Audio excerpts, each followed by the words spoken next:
Hello friends, welcome back to my channel.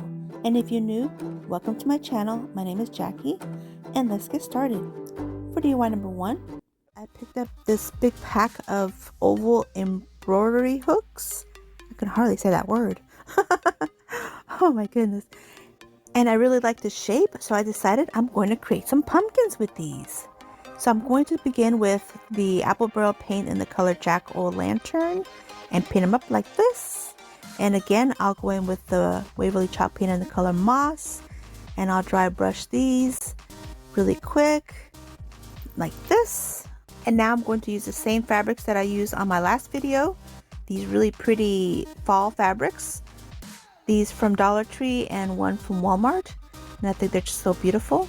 And here all I'm going to do is just measure and see how much of the fabric that I need, and then I'll snip enough fabric and then just place them in the embroidery hoops.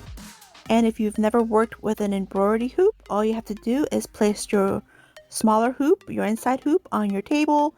You place your fabric on top and you place the other larger hoop on over your fabric, and then tighten it up at where the screw is, and then pull all the fabric till it's nice and taut like this.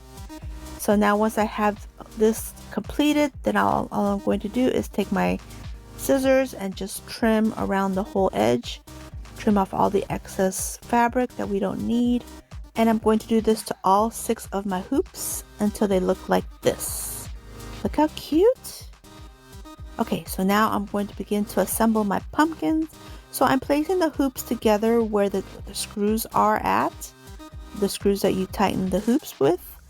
And so I'm going to go in with these little small cable ties or zip ties, and I'm going to just tie them together where the screws are, and then I'll do another one above where the screw heads are at, like this. And I'm doing this because I don't want to use hot glue and ruin these screws, so I figure this works best. So now I'll just snip off all the excess ties, and I'll place the one in the center to create the pumpkin shape. And I'm going to go in with a marker and just make little dots where the points that are going to be that I'll be gluing these together, because again, I don't want to add a bunch of glue and ruin these embroidery hoops, because I can always use these for other holidays as well. Okay, so here I just added a few dabs of glue here and there, and look, it's just enough, because these things are very light, so it works perfectly. Okay, so now I'm going to go in with one of these wood stems from the Dollar Tree, and I'm just taking the biggest one that's in there, the one that resembles a stem, a pumpkin stem, and I'm just going to adhere that to the top of this embroidery hoop in the center. And now it's time to do some embellishing, and I'm just going to use one of these garlands, these really pretty garlands. I really like this one with the different colors. I think these darker colors are really cute. So I'm just going to adhere these onto the top of this embroidery hoop at the base of this stem, this wood piece, like this. And I'll go in with some more of the berry garland, and I'll add a couple dabs of glue on the back to adhere a piece of jute cord on the back like this. And look, it holds it perfectly. Look how cute. And here's a quick picture.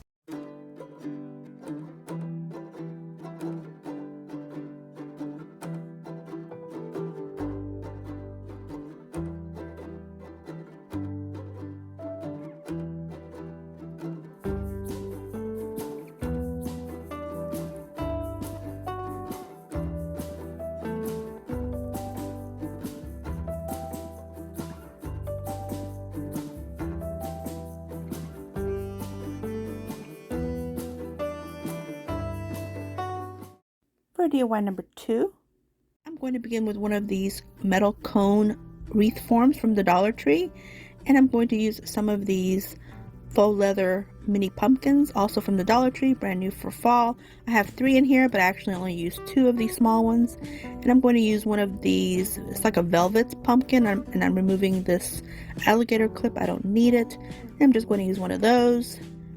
And then I'm also going to use two of these. They're like a sweater pumpkins on some wood dowels, but I removed the dowels. So I'm just going to place them in this cone wreath form. And here's the green one. I love these colors. And then last but not least, I'm going to use two of these fabric pumpkins, also from the Dollar Tree, and they have the little words that says thankful hanging down on a little jute twine and some beads. And I'm just going to stick them in there. They fit in there just fine and they all stay. It's fantastic. Look how adorable. Now I'm going to go in with some of this eucalyptus. This is also brand new from the Dollar Tree. And I'll just add some of the picks wherever I feel it would look cute. And then I do a burlap bow and one of those leather blessed words. Here's how it looks.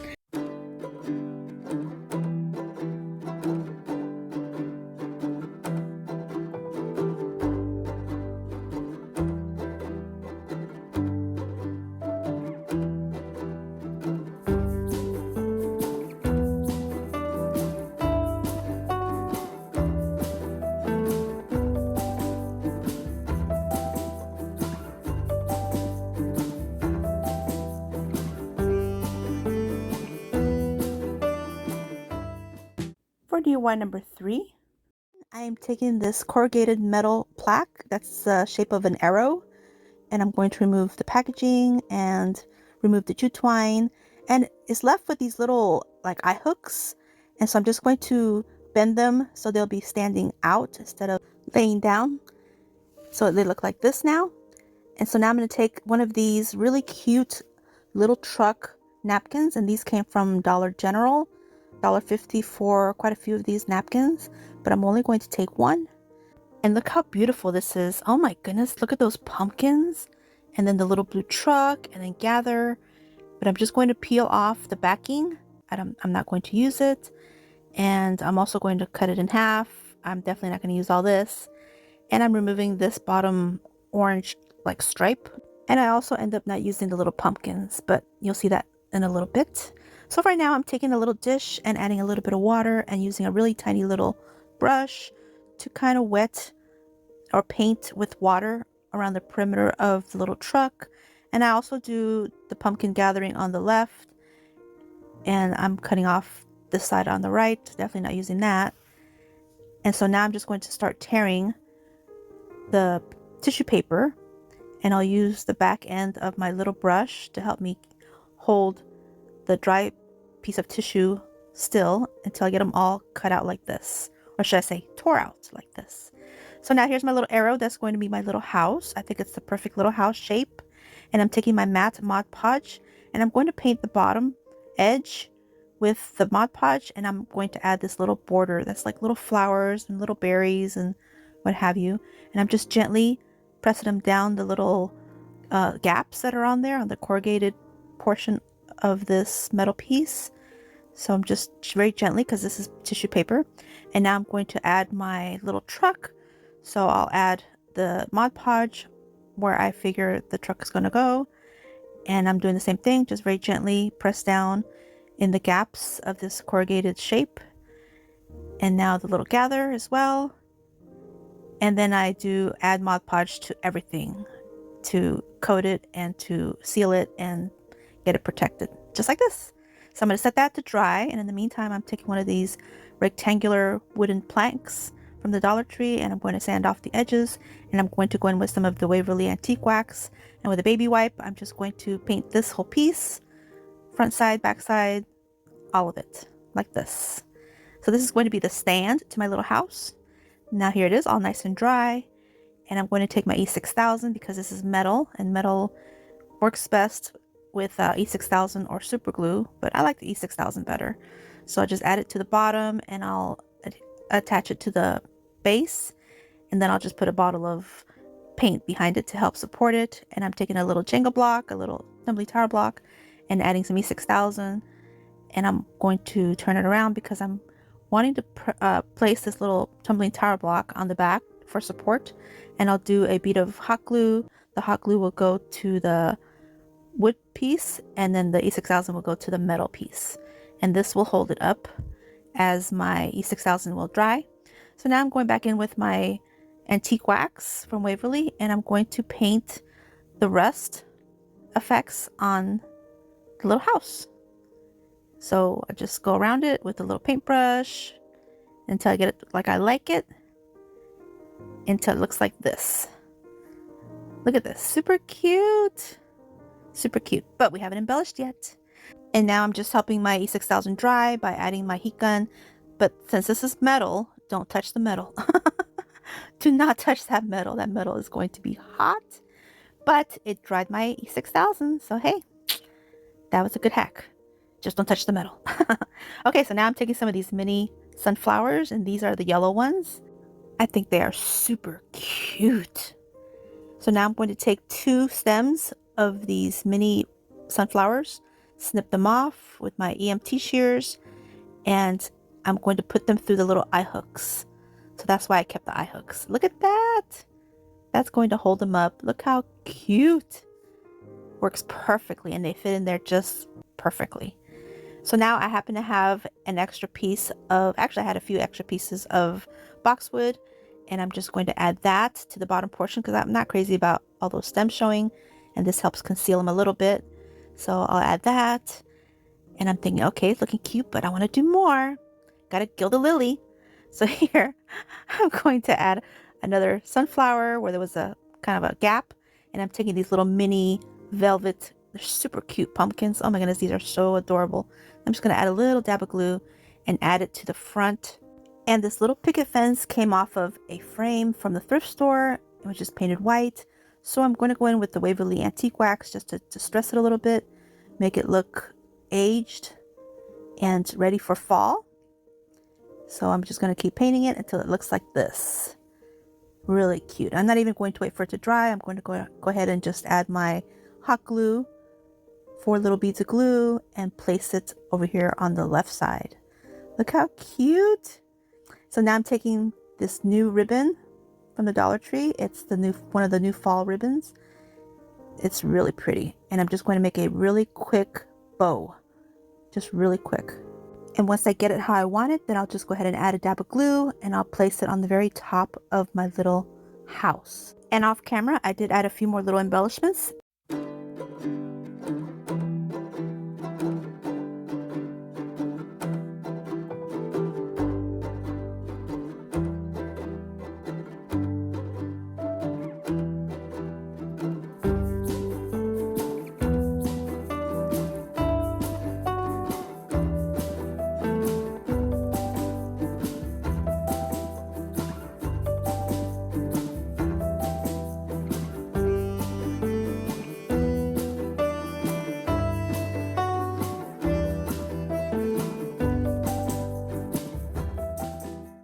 For DIY number 4, with one of these home plaques from the Dollar Tree. This one is the brown one, and I'm going to also go in with 2 of these craft sticks. These are actually from Walmart.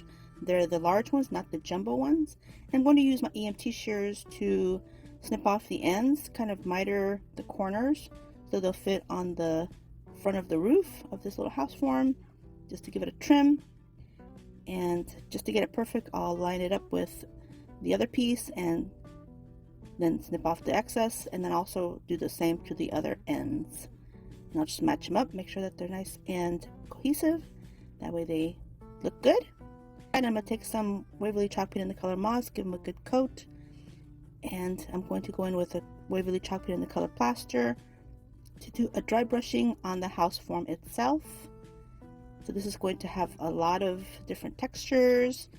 And I'm going in with the cottage colors, which are the natural colors, the earth colors, the browns, the whites, the creams, the greens, and some orange. And then I go ahead and dry brush both sides of these craft sticks. That way I can decide which side I like better. And that's just, I don't know, that's just how I do. Oh my goodness. So now I'm going to place my craft sticks in place. And here I have to figure out how I had them. And once I get that figured out, then I'm going to go ahead and adhere them onto my wood plaque. Of course, using some good super glue wood glue and a little bit of hot glue. That way I can have the immediate hold and the long lasting hold as well. Now once I get these on there, now I'm going to start to embellish. This is the fun part. So here I actually didn't show it, but I did the back as well. So now I'm going to go in with these little pie pieces from the Dollar Tree, these little MDF pie pieces. They are so adorable. I'm going to turn this into a kind of like a cottagecore shop for pies. So one side is going to be for the pumpkin pie, where they sell pumpkin pies, and then the other side is going to be for the cherry pies. Yeah. Hey, I'm sure they have a pie store because everything's homemade. Okay, these are just homemade for all the tourists that go through the cottagecore areas. I don't know. Anyway, I just adhere them onto the plaques, one on each side, and I'm going to take these little cottage doors that I had in my stash from my gingerbread house building, and I'm going to soak it up with a little bit of water, and then go in with the Waverly Antique Wax to give it more of a stain, not necessarily a paint, but a stain, and a really light one. So you see the water, it kind of like makes it glide, kind of like watercoloring. It's very nice. And this is just a light coat. I do both. And I'm going to go in with this marker, paint marker from Artex, because some of the writing on, or some of the drawing on one of the doors was very light. So I just went over the highlights and make it look a little bit more profound. So then I'm going to take a little bit more of my watered down Waverly wax and go over it again just to give it a little bit more dimension. And I think they look great. And of course I had to dry it with my heat gun because I don't have time to wait around. So now I'm going to go ahead and adhere them onto my plaque. I'll place this door on this side, cherry pie side, and then I'll place the other door on the pumpkin pie side. And now I'm going to continue to embellish this little house. I'm going to add some of these pumpkins to the front and use some of this berry garland to create a little wreath for the door and adhere it with some hot glue. I actually make it a little bit too big, but it's okay. And then I do the same thing to the other side in a different color. And I didn't have any cherries yet, so you'll see that in a little bit. And now I'm going to take some of this really pretty ribbon, this new from the Dollar Tree. It's an orange gingham, and I'm just going to create a quick little bow. And I'll create two, one for each side, of course, dovetail the ends. And I'll just adhere it with a little dab of glue on the very top of the peak. And then I'm going to take some of these berry clusters, just one each for each side, just for the very tippy top, because there's like a little gap up there, and that was just bothering me. So I just place that up there as a little embellishment, but there's lots more embellishments to come. And now I'm going to take this piece of wood that I had in my backyard. The Dollar Tree does have something similar, and I'm just going to adhere this to the very bottom of this little house form. That way it's on a nice, substantial, sturdy stand. And now I'm going to create a little baggie of cherries, just using some of this burlap fabric that I had. I'm just going to fold it and add some hot glue and fold it down using my silicone spatulas because I don't want to burn my hands. And I'll just hot glue this piece together here on the bottom as well, and this creates a little baggie, a little burlap bag, and it'll be filled with cherries. Now if you want to keep this all Dollar Tree, you can use some little berry picks, but I chose these little cherries that I had on hand, and I used other embellishments as well. And here's a pumpkin pie side, and here's a cherry pie side. So cute.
For DIY number 5, shapes from the Dollar Tree. This one's in the oval, and I'm going to remove all the packaging, and also I'm going to use this piece of trim that was left over from a home project, and I'm going to snip this in half with my miter shears, and just like that, it snips right off. And I'm going to use the shorter one. Now we recently put up a picket fence in the yard, and these were extra pieces that my husband cut off, and he was going to throw them away, but I thought, nope, I'm taking those. And I'm going to sand it with one of these brand new hand sanding kits from the Dollar Tree. Now here I am, got them all sanded, and they're all perfectly weathered. So now I'm going to take some of this Waverly antique wax and I'm going to soak up my wood round or my wood oval, and I'm going to go in with just a bit of this antique wax, and I like doing the water mixed with the antique wax because it gives it a more natural look. And I go ahead and do the whole piece, all the sides, and I'll go ahead and place it right next to one of my weathered pieces, and look, it looks very similar. Yes, it does. Pretty amazing. Okay, so I'm going to go ahead and start building my pumpkin because yes, I am making a pumpkin. So first I'm going to take this piece of trim and I'm just going to add some of this super glue wood glue and a little bit of hot glue on both sides. And we all know the wood glue is for the long-term hold and the hot glue is for the immediate hold. So now place it in the center of my oval, set that aside for a minute. Now I'm going to go through these pieces of fence panels of pickets and figure out which ones I'm going to use where. I'm going to use the taller ones in the back and the shorter ones in the front. So here I'm just sorting them out a little bit, trying to figure out where I want to put what. So this is just a little thought process here. Now that I figured it out, I'm going to go ahead and bring my oval back. And I'm just going to start adhering the wood glue and the hot glue and place these panels where I want them. So these taller ones will go in the back in this manner, and I just continue to place these picket bases in place the way I want them. And don't worry about any glue gushing out, all that will just dry nice and clear. So I was so happy to find these pieces. Like I said, my husband wanted to throw them out and I said, no, give those to me right now. And even though they're all not the same height, I knew I could do something with them, and this was perfect. So here I'm just going to continue, and as I'm going towards the front, they're getting a little bit shorter. And since I had 2 extra short ones, then I went ahead and turned this whole piece around and added one of the shorter ones in the back, which will be the front on this piece, so it'll have a complete look. So then this one will go here, which is the back.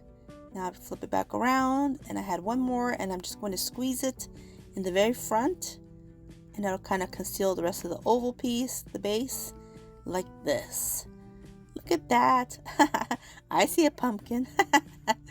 Okay, so now I'm going to do a little bit of embellishing. I'm going to use some of this berry garland, which are the pit berries, and this one's in the orange and the burgundy, and I couldn't find a wood dowel, but that's okay. You could use a pencil, and here I'm using the handle of a paintbrush, and I'm just creating my little trundles in this manner. And here are 4. Now here I'm taking some of this greenery. This is called hanging greenery bush. It's new from the Dollar Tree. It is gorgeous. And I'm going to take 2 of these sprigs, and I'm just going to adhere them to my pumpkin stem, which happens to be that piece of trim. Now if you don't have trim, you can use anything that is round and wood. You can use a toilet plunger handle. You could use a dowel. You can even go outside and get a stick, a branch, and stick it in there. That would be beautiful. But I just had this. I went ahead and used it, and I'm just adhering these 2 sprigs onto my stem in this manner. And then off camera, I did more embellishing. I added a thin ribbon and a sunflower and the trundles until it looks like this.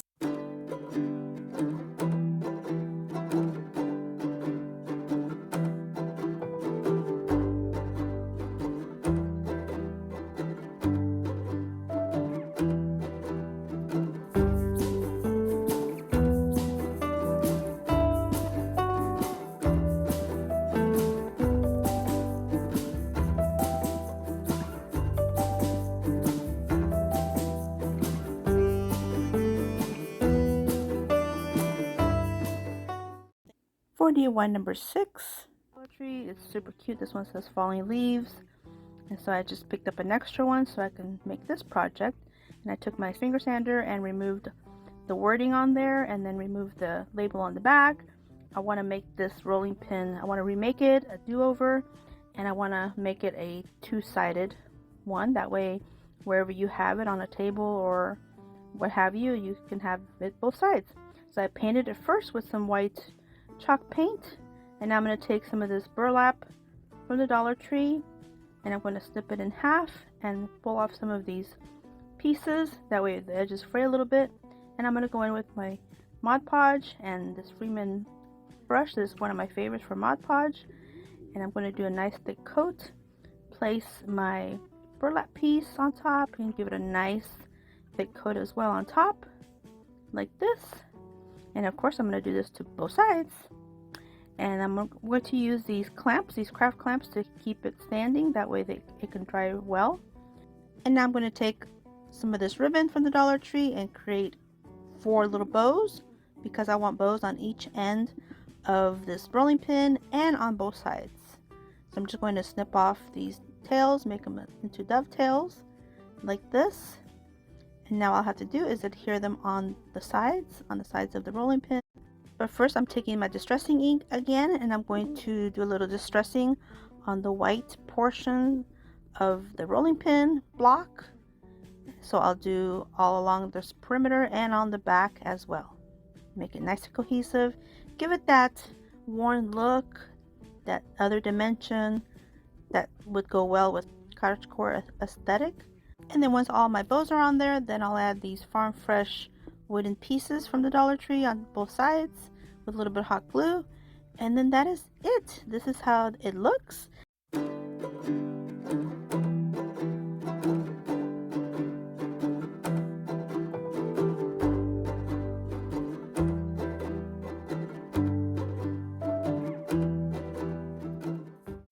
For DIY number 7, picked up this basket at my local thrift store, and it looks like it originally came from Walmart. It looked like it was $5 or so, but I got it for, I think it was $2, and it was half off, so it was $1.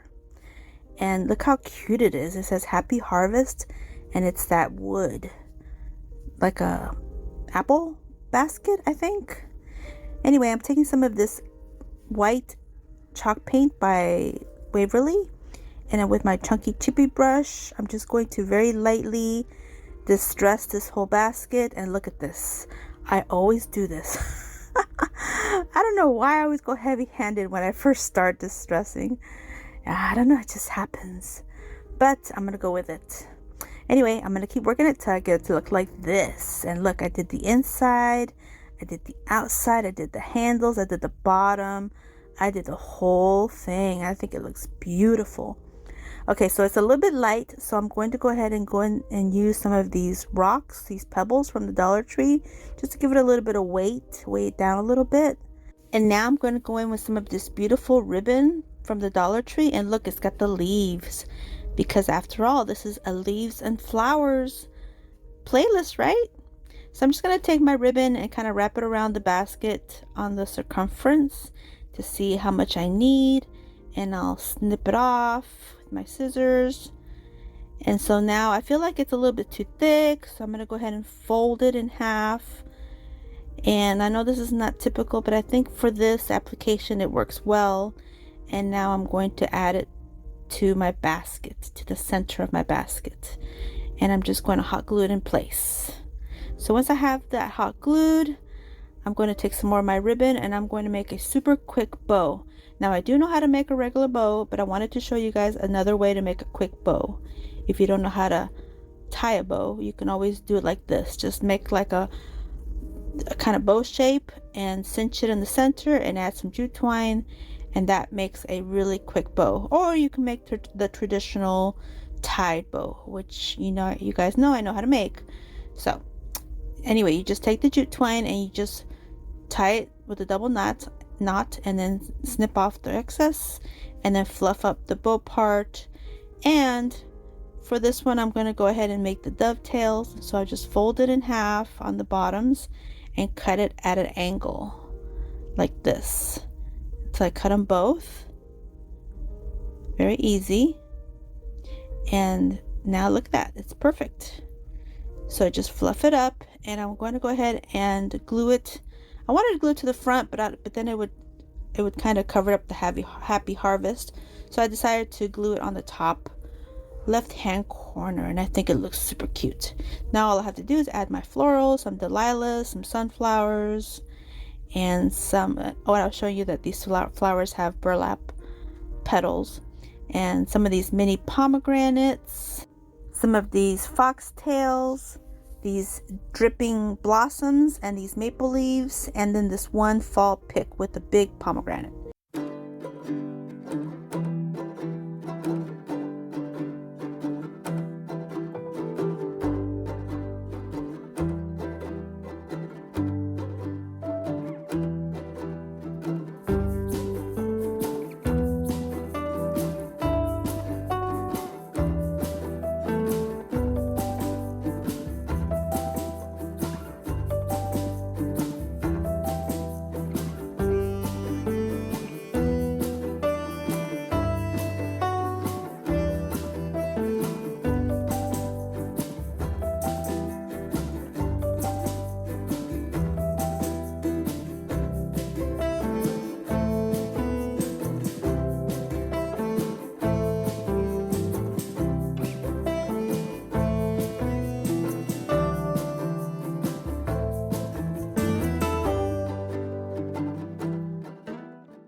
For DIY number 8, I'm going to begin with 3 of these wooden crates from the Dollar Tree, and I'm going to go in with some of this apple barrel paint in the color Jack-o'-lantern, like this. And I'm doing a full coverage, and now I'm going to do a dry brush with some of this Waverly chalk paint in the color moss. Here I'm taking my chunky chippy brush, and I'm going to blot on my paper towel, and I'm trying to do a medium dry brush, so some areas are going to be a little bit thicker and some areas are going to be a little bit lighter, but I'll just go ahead and do the whole surface of these crates, and I'll do the same thing to all 3 until they look like this.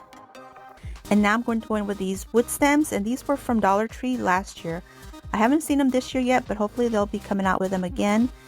Now they're a little bit too thick for where I want to put them in, but I went ahead and used my little tool and scraped them a little bit, and now they fit perfectly like this. And so here I'm just going to reinforce them with a little bit of hot glue just on the top, and don't worry, we'll be covering that up with some leaves too. Now this one here was a little bit too small, but I just added more glue to the stem and it fit just right. So here I'm going to go in with the leaves like I mentioned, and I really like the burlap leaves that are included in this pack. This one had some really pretty green burlap ones and some orange burlap ones. And then I used a couple of regular yellow ones just because I didn't have any yellow burlap ones, but that's okay. So here I'm just going to add them to the tops of my little pumpkins, my pumpkin crates. So just like this, and I'm going to just glue them all up until they look like this. And I also added some to the bottom of the crates just to hide the hole that's there. So here I'm going in with some of the berry garland, and I'm just snipping off just what I need, and I'm going to wrap it around a wooden dowel to create the trindles of the pumpkin, and I'll just add those. I'll add one to each of these, and I think I add a second one to the middle one, but anyway, you can just do how you like. And also you can do these pumpkins, you can do them in neutral colors, you can do them in different colors, just whatever you want. This is just the traditional look. And look at that, they're so cute. Now let me show you how we dress them up. Oh my goodness, I'm so excited to show you this. Okay, so I'm going to go in with these other wood stems that I had. And again, these were from last year, and hopefully they'll bring them back. I picked up these little skeletons from Dollar General. They're the mini skeletons, and they all have like different yoga poses. I thought they were so cute. I wanted to use the ones that I picked up from the Dollar Tree, but they were too big.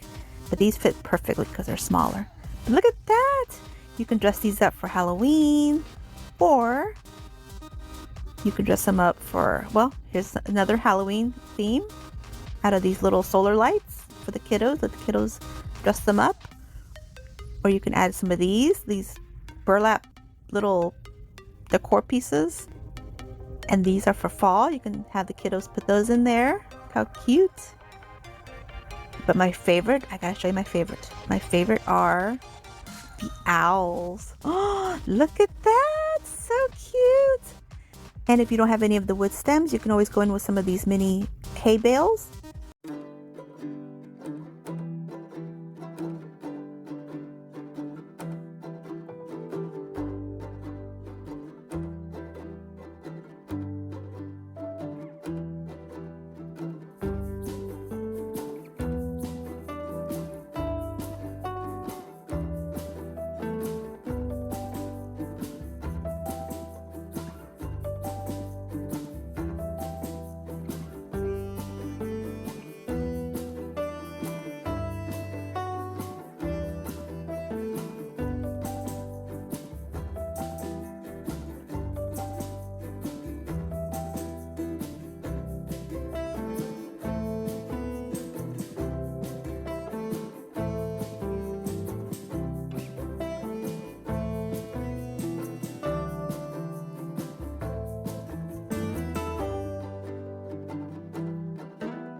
For DIY number 9, I am taking one of these 3D pumpkin wire wreath forms from the Dollar Tree and also some jute twine.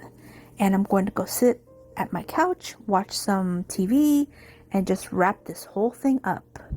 And yeah, you need to watch a really good show and wrap this up because it's a little tedious, but believe me, it's well worth it in the end. So I even do the stem part. I do all of it until it looks like this. Super cute. So now I'm taking some of this, it's like a meshed craft paper. It's like a packing paper that came from one of my online orders. I think Thrive Market, I believe is where I got it from. And it's just a packing paper, so instead of throwing it away, I'm going to utilize it. And I think for this application, it's so adorable. So here I just cut it really rough and applying some hot glue and applying my wreath form to get the basic form of it. And once I get that, then I'll go ahead and trim up the rest. Well, let me finish gluing it. And once I get it all glued, then I'll trim up the rest just with some scissors.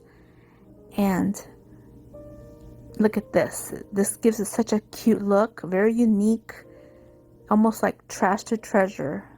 Something that would have gone in the trash is now going to be something beautiful.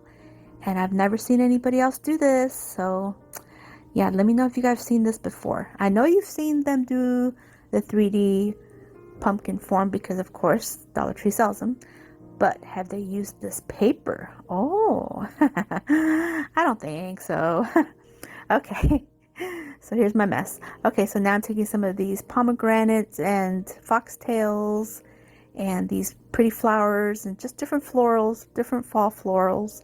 And I'm just going to make little bundles and create something really pretty to put inside this wreath form. And there's really no rhyme or reason. I just kind of bundle everything up just so I could put something tall in the back and something short in the front. And I'll tie it with some raffia, just a quick little tie. And then I fold the whole thing up under so I can fit it in the wreath form. And I literally just stick it in there. Look at this. 1, 2, 3, boom. Just stuck it in there. Fluff up the florals a little bit, add a little bit of hot glue just to make sure it all stays in there secure in place. Add a couple little more picks here and there where I feel like it may need a little bit more something. And look at this. This is so cute. Oh my goodness, look how beautiful. So the twine with that meshed craft paper and the florals, beautiful. And so now I'm just going to add some of this wired jute twine for the hanger. And oh my goodness, I'm almost ready to just put it in my front door. It's just so cute. Cute. And just like this, it's done. And I didn't add a bow, because I felt like it had enough florals.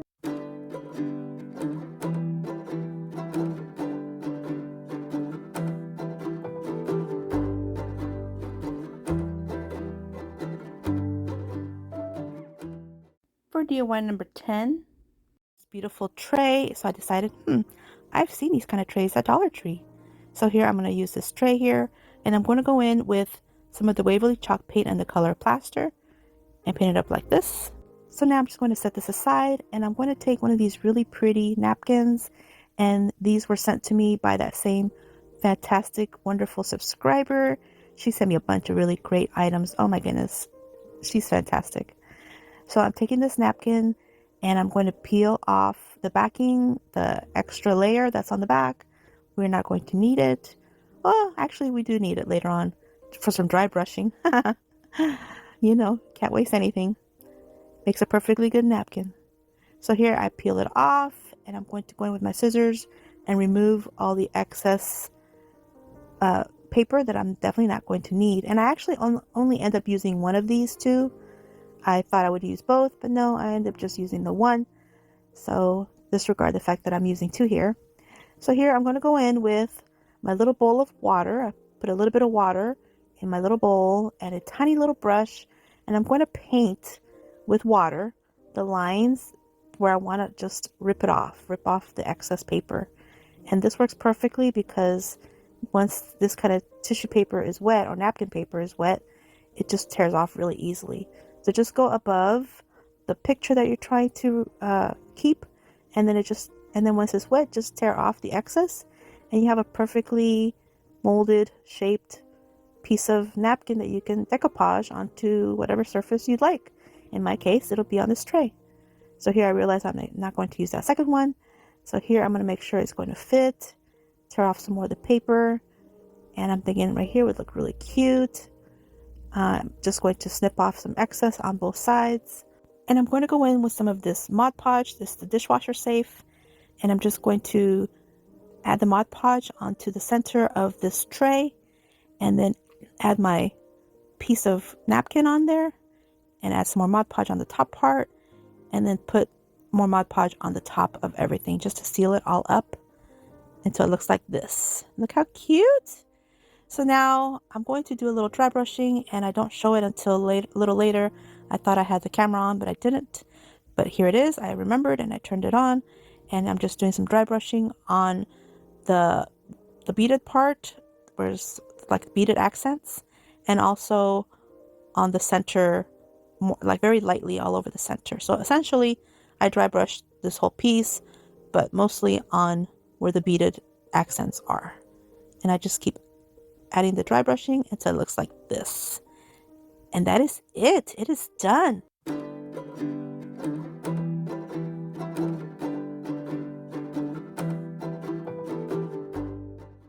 For DIY number 11, I'm taking 4 of these little shadow box houses from the Dollar Tree, and I'm going to paint the inside with 2 coats of white chalk paint, and then the outside and the edges with 1 coat of the paint until I get them all to look like this.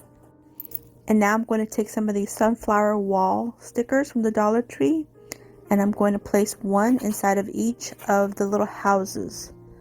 And so I'll use this big one, and I'll place this one inside this wider house because it's nice and wide, so it'll fit there perfectly like this. And then I'll add some of the other flowers to the rest of them like this. And I lost my footage, but I also added the words fall with those Dollar Tree letters.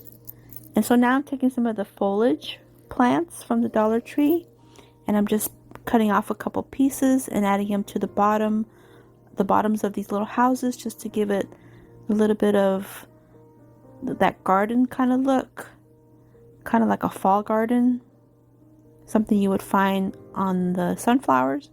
And then I'm going to add some of these other little sunflowers from the Dollar Tree, these little mini paper ones that are on the wire, and I'm just going to glue them inside the little shadow box just to give it that 3D effect, like they're growing out. And I'm not going to place them all matchy-matchy. I'm going to make sure to place them in different parts of these boxes to make it look more natural. And I'll even add a couple to one box, and maybe leave one on one box, and just kind of make it look natural. And I'll also add some of these smaller ones as well, because we have to have small flowers and big flowers, and there's all sizes. So now I'm going to add some hot glue and glue all these houses together. And on this one I added too much glue, but it's okay, I wiped it away. And I'll just glue all these houses together, and I'll leave the back blank, and I can use the back for another application. So that's a blank canvas in the back if I want to do something else. So here they are.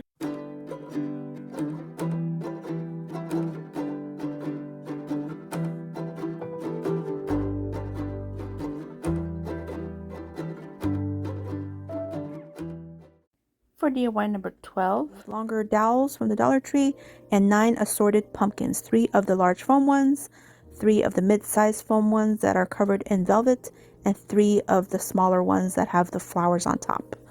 And I'm also taking one of these messenger bags from the Dollar Tree. It's made out of burlap, and I'm going to utilize the front of it that's got the orange pattern on it. And so I'm taking one of the mid-sized pumpkins and removed the velvet off of it, and I'm going to cover this pumpkin with with a piece of this burlap messenger bag, the section that's got the orange pattern on it. And so I'm just going to stick it in there with my finger and hot glue it as I go, and I get it all covered. And I'm also taking one of these dowel rods to help push everything in place. And now I'll set that aside to allow the glue to dry. In the meantime, I'll take some of this nutmeg paint from Apple Barrel and I'll paint up 2 of these wood dowel rods. And I'm not even going to let them dry. I'll just go ahead and place these in my 2 larger pumpkins like this. I'm just going to place it in there, and I'll do this to 2 pumpkins. I'll add some glue and I'll stick them in. And while they're standing there, then I'll go ahead and finish painting up the rest of this dowel rod or dowel rods. And now I'm taking some of these vines, these fall vines, and I'm going to embellish this particular pumpkin, which is now, I'm going back to the stacked pumpkins. So I'm going to embellish this bottom pumpkin with these pieces of vines and not beads, berries. And so now I'll add my little pumpkin that I wrapped with the burlap, add some more vines and some more berries, and add some more glue, and then I'll top it with one of these pumpkins with the flower on top. Set that aside, allow that to dry, all that glue to dry. Go back to my topiaries that are on the dowels. And so here on this particular pumpkin with the velvet, I'll leave the velvet there, I'll just make a hole, and I'll just insert this pumpkin maybe a third way through and embellish with some more of the vines, and I'll top it with one of those pumpkins with the flower on top, and I'll repeat the process for the second one until I get them all looking like this. Super cute. And now all I have to do is get a pot and fill it up with some paper, and I'm taking one of these hula skirts, cutting a piece off of it and adding it to the base of this pot to give it that straw look, and it gives it that look perfectly. So just add a lot of glue to that so it'll hold it all, like a lot of glue. And just press it on there, don't burn your fingers. And now all I have to do now is add some more glue, add my topiaries on top, and look, so cute, adorable. And I do this same process to the other topiary pumpkin till I have 2 pumpkins, 2 topiary pumpkins, and 1 stacked pumpkin. For DIY number 13, taking one of these decor pieces, these little signs, and they say gather. And so first I attempted to just paint the front with some of this leftover apple barrel paint that I had, nutmeg, but it wasn't doing a good job at all. So noticed that real quick, gave up, grabbed my Waverly chalk paint in the color truffle, and that did a much better job. So I just painted this whole front up, left the sides intact to look like this, set that aside so it'll dry. And now I'm taking one of these gather signs, that's MDF, and with that same apple barrel paint, this will cover this just fine because it doesn't have any print on it. So I'll go ahead and paint that, place that on top of my little piece, my little base that I created. I didn't paint the back, I decided to leave it natural the way it is. I kind of like the contrast when you look at it in the front, the natural MDF with the painted part, and you'll see what I'm talking about in a second. So here I'm just adding some tumbling tile blocks to help secure the back side of it, and so I'll just glue it down onto the base and onto the word itself, and I'll use 4 total. So now look, see the contrast? I like that contrast. Now all I'm going to do is embellish it. I'm going to use some of this berry garland, and I'm going to do a wrapping around the whole word and secure it at the R and at the G like this. Twist it up so that it'll stay secure and in place. And now I'm taking one of these bows from the Dollar Tree, and it matches the check on this base. So all I'm going to do is hot glue it to there, and I'm done.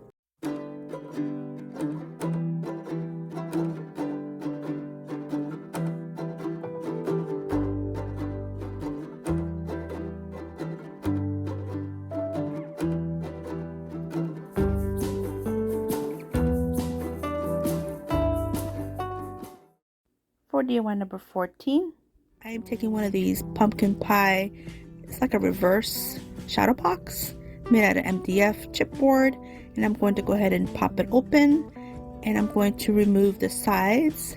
So first I started to use my scissors, but no good. So now I went to my finger utility knife, and that worked much better. Removed all the sides, take my finger sander, and remove any pieces of paper or chipboard.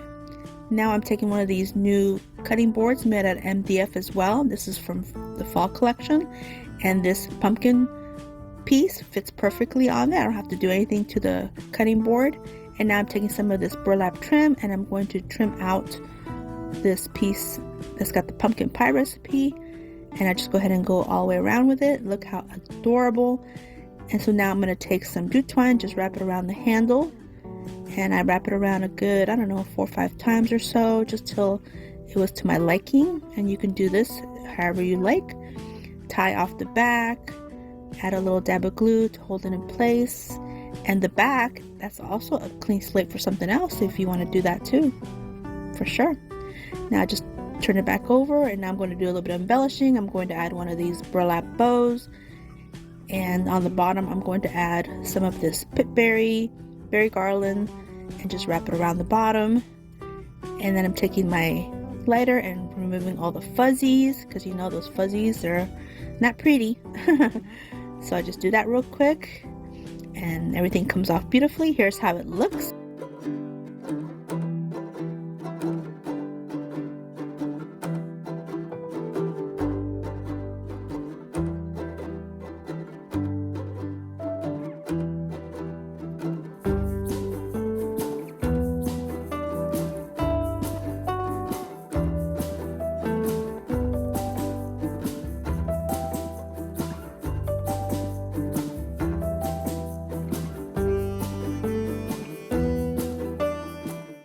For DIY number 15, again with this packet of mushrooms from the Dollar Tree. They're made out of wood, and I'm going to go in with these Waverly chalk paints in these colors, and then this one from the Dollar Tree.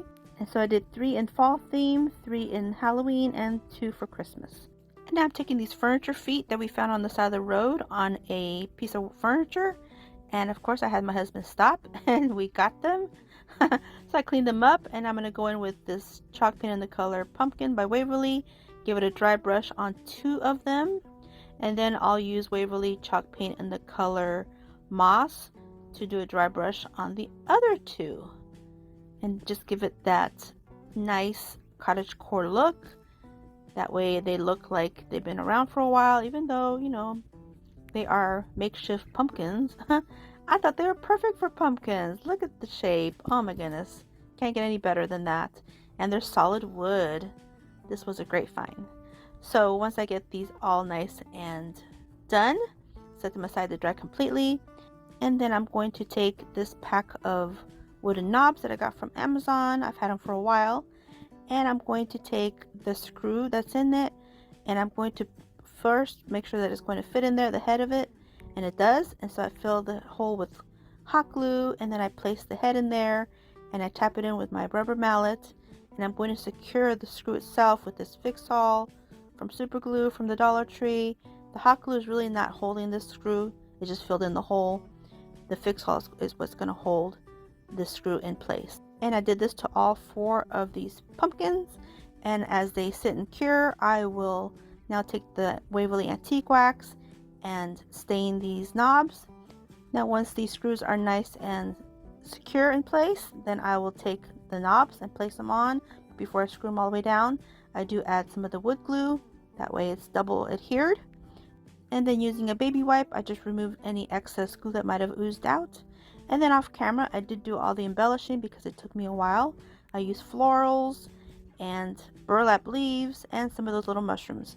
And here's how they look.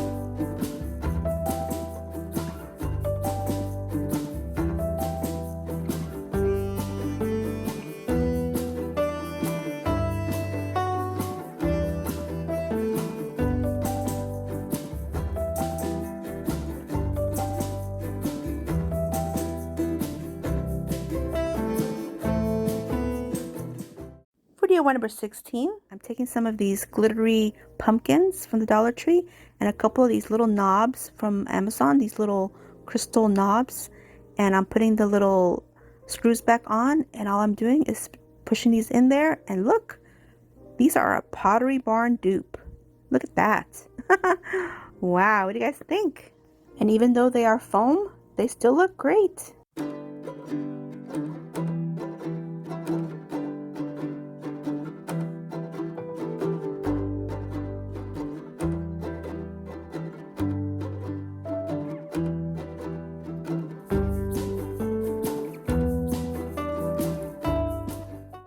For DIY number 17, pieces of 2x4s, and I'm going to go in with these paints by Apple Barrel, this English Ivy Green, this Tuscan Red, this Jack-o'-lantern, this Pavement, and some Waverly Antique Wax until they look like this. Now they're kind of looking like books. And I'm going to take my sanding block and I'm going to go ahead and roughen up all these edges, making it look rustic as well, because you know pumpkins are outside and they can have different shades. So now I'm going to proceed to adhere these together, and I'm going to use the super glue wood glue, add a nice glob and some hot glue as well, again for the immediate hold and the long-term hold. And I'm going to place these together, set them aside, and then do the same thing with these two on the other side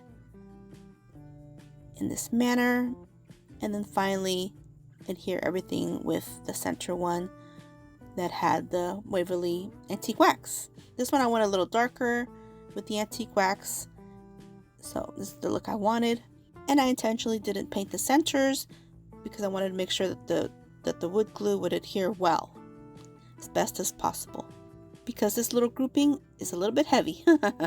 Okay, so I set that aside. Now I found some of this burlap fabric from Crafter Square at Dollar Tree, and I'm going to snip off enough to go around this whole piece. So I had to snip off 2 long pieces to create one whole piece because this fabric wasn't wide enough. And I just quickly did a quick measure with just the lines of the burlap and then went through that line. Now I'm going to take some of the Fabric Tech fabric glue and I'm going to adhere my 2 pieces together. So I just do a nice little dab there and place them together, and this adheres in no time. Pretty quick. Once this is done, then I'll lay this flat on my table and I'll place my heavy my heavy piece on top, try to center it, and I had to go through a little bit of trial here, back and forth, to figure out where the center is. So here I think I'm pretty happy with this. So now I'm just going to take hot glue and adhere one piece of my burlap on one end of my pumpkin and do the same thing to the other side, and place it and hold it down with my silicone spatula because nobody wants burnt fingertips. No, we don't. Now I'm going to snip off these extra pieces. We'll use it later though, because you know I use everything. So now I'm going to take some of this lace ribbon. This is pretty new from the Dollar Tree as well, and I'm going to place it to actually accent the burlap. Now we could use the burlap ribbon that's got the lace already on it. You can use that, but I just wanted something different, so I went ahead and did this, and I think this is cute. So I'm just adding this lacy ribbon, going around, a little bit of hot glue here and there, hold it down, and now I'm going to open it up in the center. I'm not ready to place the rest. Now I'm taking this last piece of trim that I had and I snipped it in 4 pieces, and I'm going to adhere them together to create one round piece. And again, if you don't have this kind of trim, go outside, get a piece of wood, get something. You can use anything. Now these are the pieces of the burlap that I removed to make the frayed ends, and I'm going to utilize them. So I'm just going to add a little dab of glue on my stem, and I'm just going to wrap this around just to give it another rustic look. And again, it doesn't have to be perfect because nothing in nature is perfect. Everything has its individual and unique look. So just make it how you like it until it makes you happy. And this here made me happy. So this is what I did.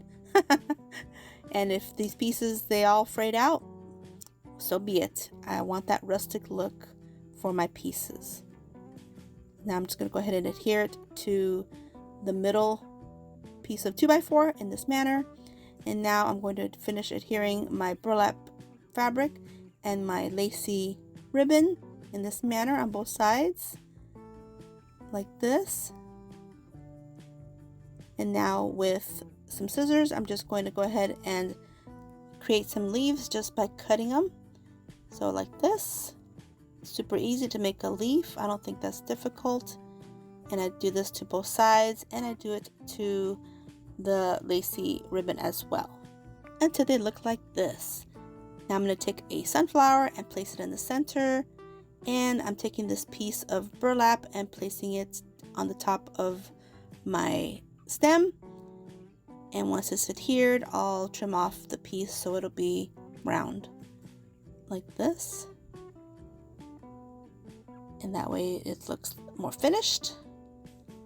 And then all these other little pieces of burlap trim, I'm going to gather them, and I'm going to tie a nice little knot, and I'm going to adhere them right behind my sunflower to make it look more rustic, like that. And that is it. I'm loving it. So cute. Here's how it looks.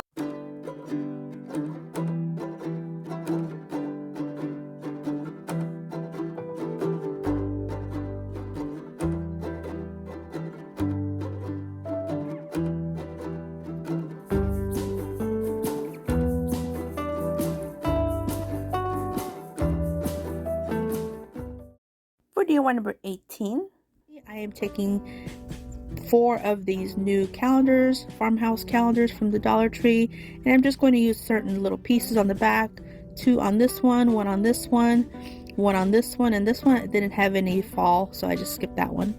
And so I just went ahead and removed the 4 pieces, and now I'm going to take 4 of these. They're like 3-inch pieces of wood, and they're from Amazon. I could have used the Dollar Tree planks, but I don't have any more, so until I get more, I can use these Amazon ones. And then I went ahead and did some staining with the antique wax and made some holes with my crocodile. And here I'm taking some burlap pieces, and I'm just going to remove some of the fibers on the ends to have it fray a little bit, get everything nice and straight. And then once I get that done, then I'll take my Mod Podge and do a coating of Mod Podge, and you can use any Mod Podge, and just do a coating on the piece of wood and place the piece of burlap on top and do another coat of Mod Podge, and I do this for each like this. Now I'm taking my little squares of the Dollar Tree calendars, and I'm just going to add some Mod Podge and place them on top of this whole piece, on all of them. Now I allow them to dry naturally, and one of them turned out a little bit wrinkly. This one here, you can see the top. The rest came out pretty good, but easy fix. I'll just add a piece of parchment paper and use my mini easy press and just flatten it out. Works perfectly. Now with the Mod Podge on top, the parchment paper does stick a little bit, but just allow it to cool completely. I was impatient, so here I'm struggling a little bit, but just allow it to dry completely and it'll come off easily. So here it does come off and nothing came up, and look at that, perfect, no wrinkles. So now I'm just going to take some jute twine and a variety of beads that I have, and I'm just going to start stringing some of the jute twine on these squares, and I'm just going to do a double knot to secure it in place, and then I'll begin stringing some of the beads. So I'll do some orange, some brown, and some natural, and then I had these little pumpkin shaped ones as well. So the pumpkin shaped ones, the hole was so teeny tiny, so I added a little dab of glue to my jute twine, kind of twirled it in my finger, and then it went in just fine. And once I have them all done, then I'm just taking some little bows made out of jute twine, and that is it. Super cute banner.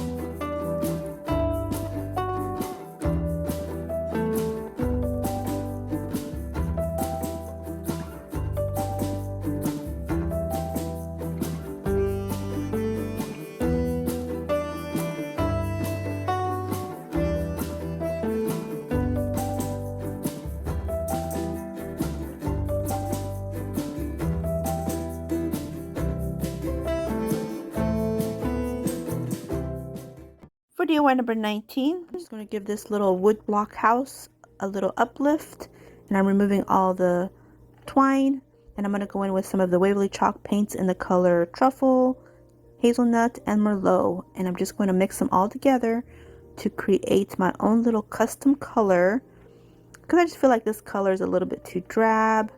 I wanted something just a little bit more vibrant, not too vibrant. I still want it to look like fall, but I just want it to look a little bit more vibrant. And here it's looking like chocolate, melted chocolate, but no, I promise you, it's got a little tiny bit of the Merlot, so it's got a little bit of a rosy color too.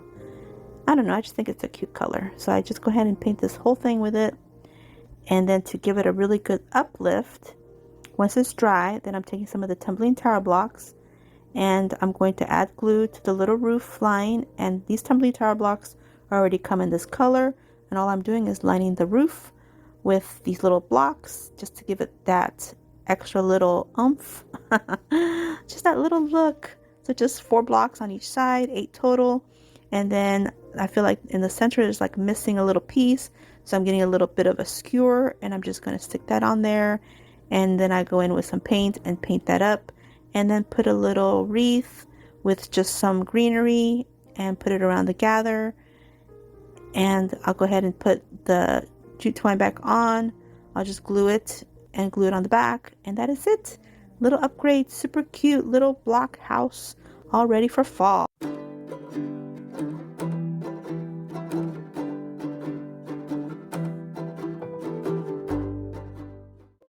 For DIY number 20, kind of like a crate from the Dollar Tree and some of these wood planks. I'm taking 4, and I'm going to adhere 2 of them to the long sides with some hot glue. I was going to use some wood glue, but in reality for this application, hot glue is just fine. So I'm just going to add a bead of it and then place this piece of plank on there. And I'll do exactly the same thing to the other side till it looks like this. And now I'll take another plank, and I'm going to kind of figure out where I need to cut it so I can make this into a perfect rectangle, because this little crate is kind of short and I wanted the sides to be a little bit taller, a little bit more substantial. So now that I have the size that I need to cut, I'm going to add my ruler as a guide, and with my X-Acto knife I will just cut, or should I say score. I'll score it a few times and press firmly, and maybe make a little notch here and there on both sides just so I can line it up on the back side. So just be careful because these little knives are super sharp. And now I'll line up the ruler again on the back side and then score it some more. And I think I have it, and I'll try it, but nope, it's not quite ready. I need to score it a little bit more. So with this kind of technique, you really have to take your time and put some pressure, but also be careful. This is really sharp X-Acto knives, and so I'll just keep pushing it and pressing it until it pops off like a cracker, just like that. Now take a little bit of sandpaper and smoothen up all the rough edges, and so now I can hot glue this piece on there. Look at that, fits perfectly. But before I do that, I've got to measure my other one, do the same thing. Now I have my 2 pieces, and now I can hot glue them to this little, it's like a little tray. It's not really a crate, it's like a little tray. So now I'll add that piece on, and then the last piece, I'll do another beaded glue and place that on there. So now once I have that on, now I can go in with my Waverly chalk paint in the color white, paint it all up, all of it, inside, outside, bottom side, all of it. Look how perfect. Cute little box. So now I'm going to go in with my elephant chalk paint by Waverly and my little chunky brush. I'm going to distress it because this one's going to be a farmhouse fall project or DIY. So I'm just going to distress this whole piece until it looks like this. So look at it, super cute. So now you can stop here, but I decided I wanted some of this brand new buffalo check ribbon that's new in the fall section of Dollar Tree. And I know it kind of hides all my distressing, but like I said, you have options. You can either distress it and leave it as is, or you can go for the gusto, add a couple more embellishments. I don't know. I just feel like these projects, they just need embellishing.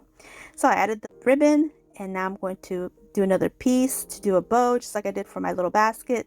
Same technique. I just cinched it in the center, and added some jute twine, wrapped it around, double knotted it, and snipped off the excess, fluffed up the ribbon, and created the dovetails, just like the first ribbon. Same exact way. And now I'll set this aside and we'll see what I do with it in a minute. So now I'm going to take one of these little pumpkins from the Dollar Tree. They're the wood blocks, and I'm going to remove the little bow tie, but I do add it later. And I'm going to remove the excess glue with my little finger sander, and with my white chalk paint by Waverly, I'm going to paint this whole thing.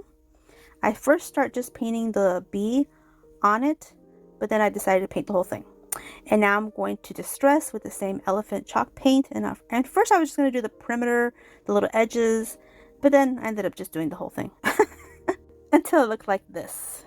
And now I decided to use one of these brand new fall rub-on transfers from the Dollar Tree. First I'm making sure it's going to fit, and it does. And so I'm going to place it in the center of my little pumpkin. And this is supposed to be for smooth surfaces. I think I'm a rebel because this is not smooth. This has little texture to it, but I'm just going to scrape it and scrape it and scrape it and try it out. And as I pull, guess what? It totally works. It doesn't have to be a smooth surface like the directions say. I'm totally a rebel. Look at that! So cute. Okay, so now I'm going to seal it up with some Mod Podge because I worked so hard to get it on there. I want to make sure it stays on there. So I do add my little Mod Podge, and I hot glue my little bow back in place. Now here I didn't show it, but I did hot glue my big bow to one side of my little box, and I'm going to hot glue this little pumpkin, this little wood pumpkin, to the other side because this project is going to be reversible. You can use it for fall, and when fall is over, you can turn it around, and you can use it for regular farmhouse decor like this. So now all I have to do is add my floral foam and my florals, which I'm using the pumpkin maple pick with the pumpkins, some mini sunflowers, these other velvety pumpkins, some boxwood from Walmart, and this other wheatgrass from Walmart, and this other piece.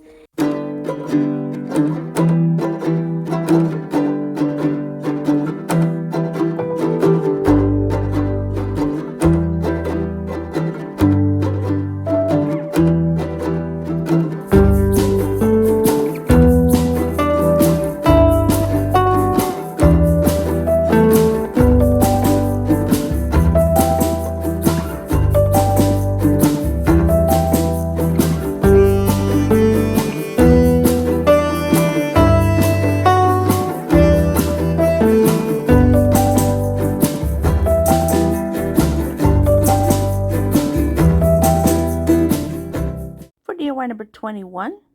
I'm taking one of these pretty weathered pallet boards that I had in my backyard and 4 of these craft sticks, and with my miter shears I'm going to create little triangle tops on the top, and just like that I'm going to glue these onto my pallet board to create a little like picket fence.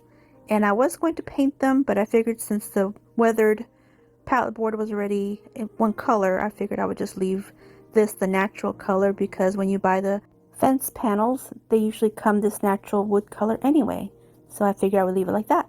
So now I'm taking one of these wood trucks from the Dollar Tree, and it's got the pumpkins on it, and I'm going to go in with some of the pumpkin chalk paint by Waverly, and I'm going to paint up the little pumpkins, and then I'm going to take some of the nutmeg apple barrel paint, and I'm going to paint up the wagon part of this truck, and then I'm going to take some of the flamenco red by apple barrel, and I'm going to paint up the whole little truck with this color.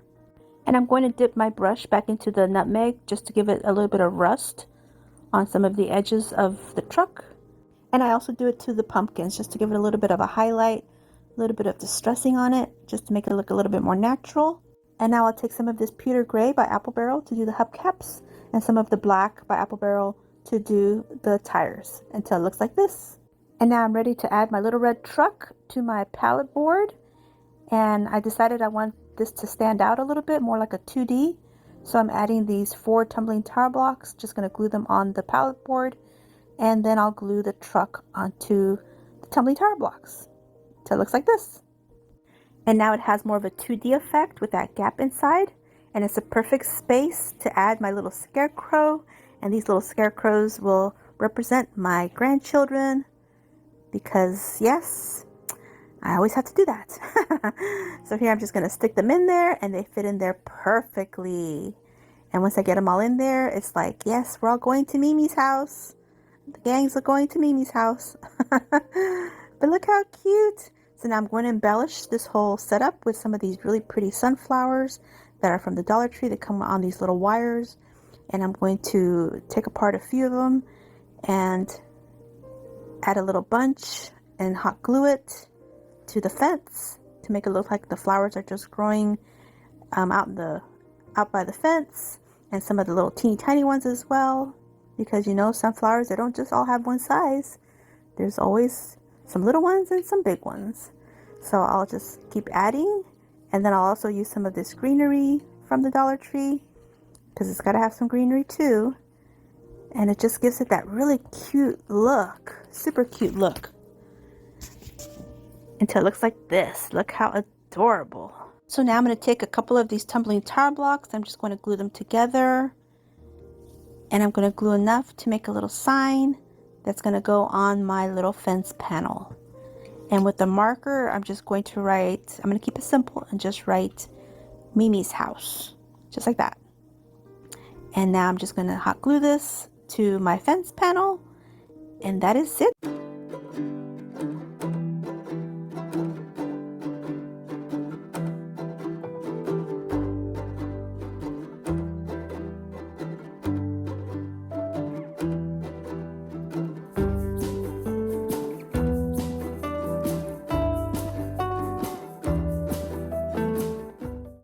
For DIY number 22, I'm taking these little apples made out of wood, and I'm taking my drill and carefully drilling a hole on each one of them towards the top. Now if you don't want to use a drill, you can always remove the little stem that's on there and use that instead, but I wanted the stem to be there. So now I'm just taking some of these bamboo skewers, cutting them down a little bit, and now I'm going to adhere these bamboo skewers on the top of the little apples where I made the holes.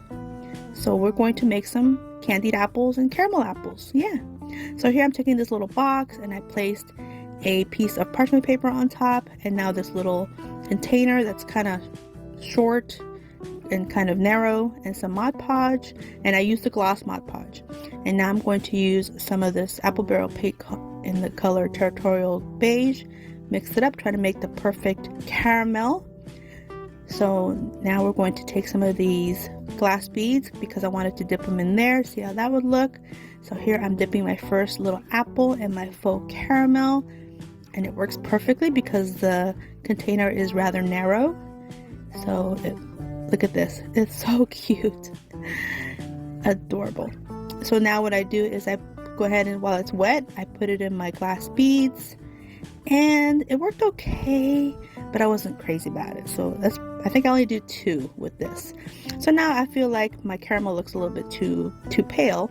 So now I'm going to add some of this chocolate bar paint, mix it up, and do the rest. Do 3 more with this color.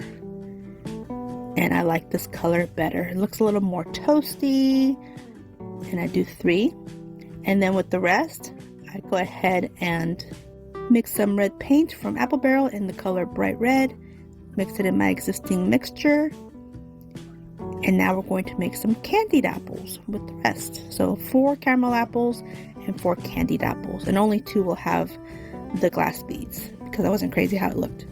So now here, since I used some of the paint for the other apples, I'm having to kind of maneuver this little cup, and that way I can get my candied apples nice and completely covered. So I'm just using the end of a bamboo skewer to help get that done, and it works just fine. So once I get that done, then I go ahead and place this on my parchment paper, and this will help everything come off easily later. So now I'm taking one of these wood, it's like a triangle thick wood block, and I'm going to paint it in the Antique Wax by Waverly, and I'm going to take a piece of this burlap ribbon from the Dollar Tree that's got the lace on it, and I'm just taking a small piece, and I'm going to dovetail the ends just for interest. And what I'm creating is I'm creating a tiny triangle shaped cutting board for my faux apples, my faux candied and caramel apples. And this will be some sort of a doily kind of look. So here I'm adding a thick piece of jute twine back on, nice and chunky with a nice chunky knot to make this rectangular faux cutting board super cute. So here it is. Now here are my little apples. Look how adorable. And they just pop right off this parchment paper like nothing. Look at this. Super cute. Here they all are.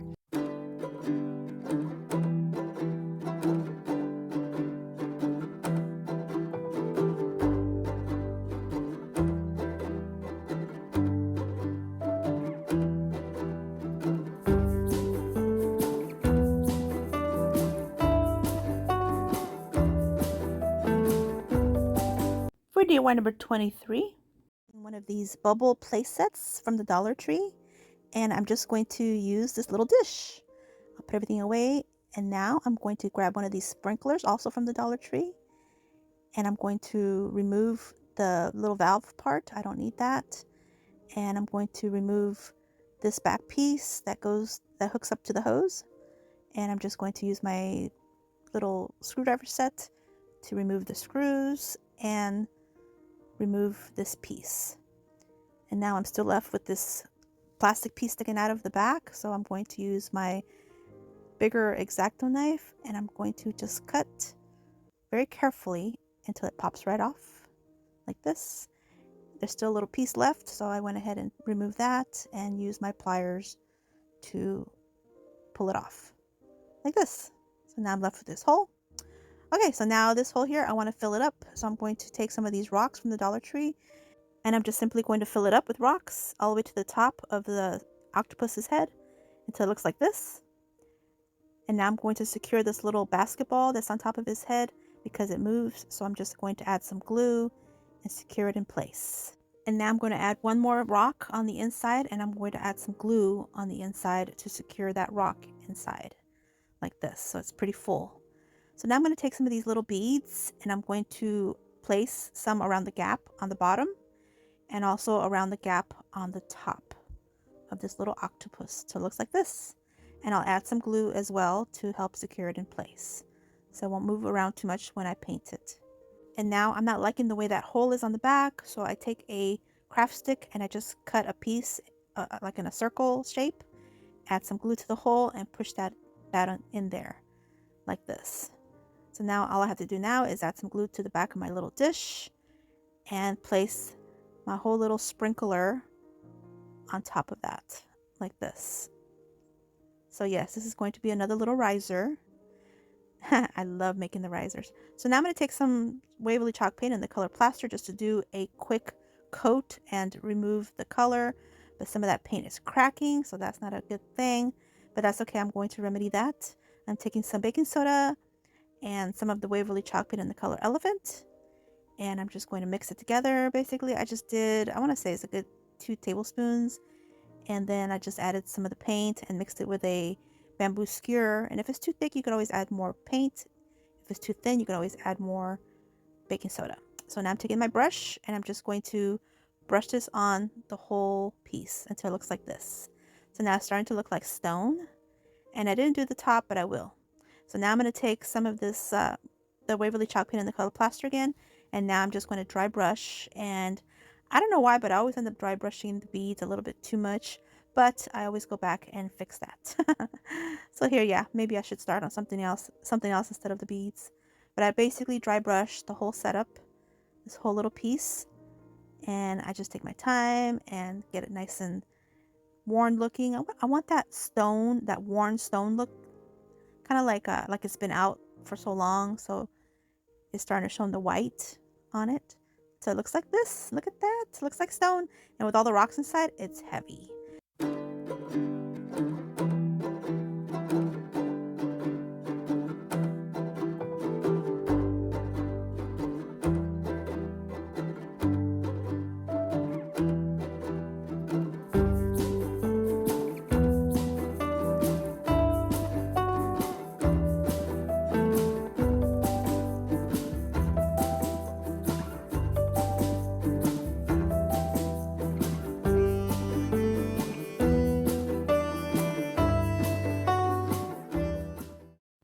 DIY number 24, I'm going to take these foam dice and I'm going to use 4 of them. And I'm going to go in with this Waverly chalk paint in the color pumpkin. Sorry that I showed you upside down. And even though these dice are orange already, this orange is a different shade, so I went ahead and painted the whole thing in this orange color until they all look like this. And now that they're all nicely covered and they're all dry, I'm going to go in with some of these letters from the Dollar Tree, and I'm just going to create the word fall. So just add the letters, and this is so simple, and this is very kid friendly because this is really easy to create. You can always add texture to it, you can always add distressing to it, but you can also just keep it simple like this. And so here are some of the burlap ribbon that they carry, Dollar Tree carries. And so I'm just going to wrap it around this whole grouping and add a couple beads of glue to secure it. And now I'm going to create a really cute bow with this burlap ribbon, and I'll do the same way as I did the pumpkins. And I'm just going to loop a piece of burlap ribbon and tie it with a piece of jute twine, and then I'll place that on there. And I'm going to add a little piece of tumbling tower blocks in the back just so this piece will sit up straight, and you won't see it once it's up on a shelf. And now I'm adding some of this berry garland that also came from the Dollar Tree, and I wrapped it around a pencil to create the little vines. And I'll do this to 4 pieces, 2 on the top and 2 on the bottoms. And look how adorable. This is so easy to make. Yes, this is really cute. This is a really cute family friendly project for sure.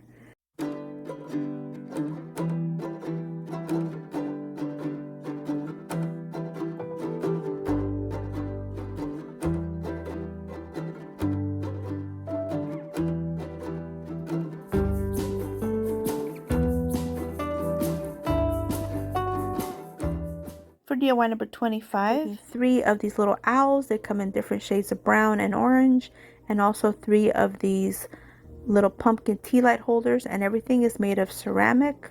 They're all ceramic, and I'm removing all the paper bits on it. And all I'm going to do is look at this. They all fit on here perfectly. Oh my goodness. Can you believe that? Perfectly.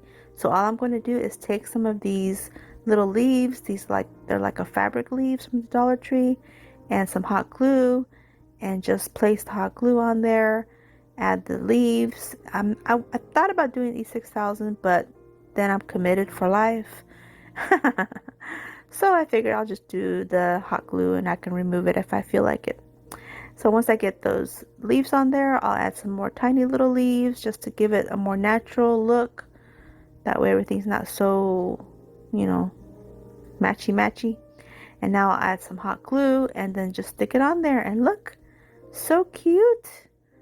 This is it. This is so simple. This really should have been a hack, but yes, it's super cute. What do you guys think? For DIY number 26, I'm taking 3 more of these foam dice, and I'm going to paint them in the pumpkin Waverly chalk paint, and I also dried brushed them with a little bit of the moss. And here I'm taking this stick that I found in my backyard, and I'm cutting it down with my miter shears. I just want a very natural, organic look to these little pumpkins that I'm about to create with these little dice. So I find 3 pieces that are perfect.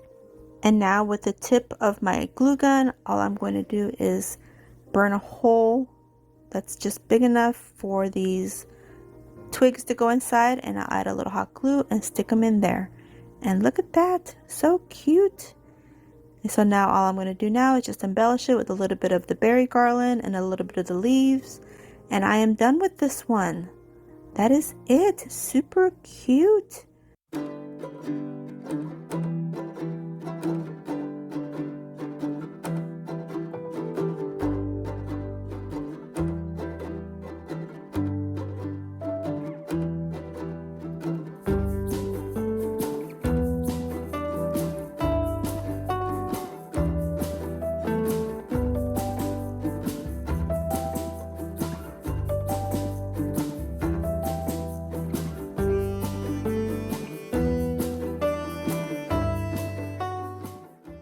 for DIY number 27.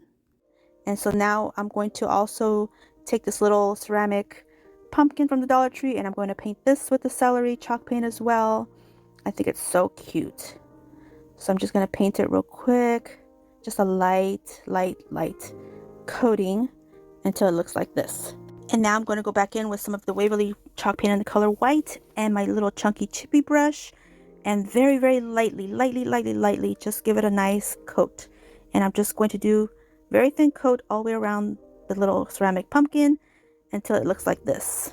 And now I'm taking some of this really thin jute twine from the tool bench section of the Dollar Tree and add a little dab of glue on the pumpkin and adhere it. And now I'm going to wrap this little pumpkin with this jute twine. And so I'm going to go ahead and cut off a piece that I think is long enough. I just kind of guesstimated it. I really didn't measure. And I'm just going to start to go and wrap it around all the little gaps of the pumpkin and then thread it to help hold the loops in place. And really there's no rhyme or reason. I just kind of went with it. I just kind of guessed and I guess it kind of worked out. I don't know, maybe it didn't. Some places it did, some places it didn't, but in the end you'll see it worked. It looks cute. So I just keep working this and try to thread it through, and yeah, it kind of looks like a little bit of a hot mess, but you'll see it in the end. It does look cute. You just kind of work with it. So I just keep wrapping it until I get to the very end, and look at this. I barely had enough. What? What? So I just go ahead and thread that last piece through and adhere it with a little dab of glue.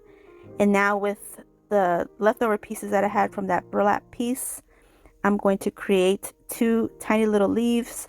I am not a leaf maker, so be mindful of that. But I just kind of winged it and kind of created 2 little leaves out of burlap. I don't know, I just felt like it needed a little something. So I just took these 2 pieces and just hot glued them to the top.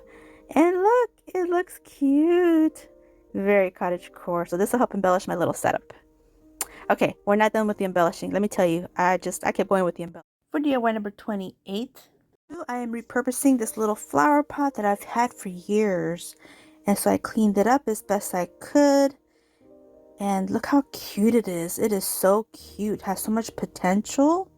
So I'm going to go in with some of the Waverly chalk paint in the color celery, which I think is so cottagecore. I love this color. Oh my goodness. So I'm going to go ahead and paint it all up with a nice flat paintbrush to get into all the little nooks and crannies. It's like the best way to get in there other than spray paint, but you don't find this color in spray paint. Anyway, look how cute it is. Oh my goodness, it does such a really good coverage. So now I'm going to go in with some of this plaster paint from Waverly, and with a chippy brush I'm just going to very lightly distress this whole piece and just go real ever so lightly on all the raised parts. And look how beautiful it's starting to look. Oh my goodness, like I said, this little planter has so much potential with all those raised spots. Look at that. It is gorgeous. I even did the inside and the bottom and the underneath as well. So now I'm going to give it just another little bit of dimension. So I'm going to use some of this Waverly Antique Wax, and with my chunky chippy brush I'm just going to very lightly just give it a little bit of worn look to it, like it's been outside for a little bit. Not a full coverage, but just here and there. And I'm trying very hard not to go too heavy-handed. But if I do, I'll just go back in with some more of the celery chalk paint. And look, it looks so cute. So now I'm taking one of these brand new candle holders from the Dollar Tree. And again, the same celery chalk paint by Waverly, and I do a full coverage. And this time I'm going to take some of the Waverly chalk paint in the color white, and with my little chunky chippy brush, just very lightly give it a distressing, just a little tiny bit on the edges, on all the raised edges that are in the center, on the bottom, everywhere, until it looks like this. And now I'm going to adhere my planter to my candle holder, and I'm just going to use some of the E6000. So first I was going to put it on the candle holder, but no. No, bad idea. I'm going to put it on the base of my planter because it's more narrow. And so I try to get it centered, move it a little bit if I need to, and set it aside to dry overnight. So now I'm taking this little piece of burlap fabric that I had, and I'm going to cut a little slit in the center and a circle all in the center, because I'm going to kind of create a sort of a skirt, kind of like a tree skirt for a Christmas tree. But this is going to go around the candle holder of my little planter candle holder setup. So it's not quite big enough, so I need to cut a little tiny bit more just to make it a little bit more wide. And then once I get it just right, then I'm just going to place it around the top of the candle holder, which is at the base of the planter, and I'm just going to hot glue it in place with a couple dabs of glue. And once I get that on there, I'll show you in a minute how it looks. It looks so cute. Look at that. Oh my goodness, so cute. So now I had these burlap leaves, and I wanted to use them for this because they're a greenish, not quite the green that I have on there, but it goes. So I'm just going to add a leaf here and there. I only have 3 of these green burlap leaves. I had some orange ones, but I think the orange color is a little bit too strong. And I really wanted to go with kind of a natural colors, the greens and the browns for Cottagecore. So I'm just going to add these 3 as is, and that is it. And I don't show it, but I do wrap this whole thing with some twine, jute twine, just to finish it up a little bit. And you'll see that in the final reveal of this project. I add some styrofoam and then my florals, which are little mini sunflowers, and some of this fall grass, which are so pretty. This foliage with like the little berries. This Harvest DIY pack of words, and I'm just going to use the one that says Welcome Fall, because this video is here comes fall, right? And I'm taking some of the antique wax by Waverly and my baby wipe and just painting this with the antique wax until it looks like this. And now here I'm taking some of these little mini mushrooms. They're the wood ones from the Dollar Tree, and I'm taking one of each. They're different shapes. And I'm going to go in with some of the Waverly chocolate and the color celery and some of the antique wax, so they look like this. And I glue these to some bamboo skewers to help put them in my planter.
For DIY number 29, I'm going to begin by using this box that had Cricut vinyl in it.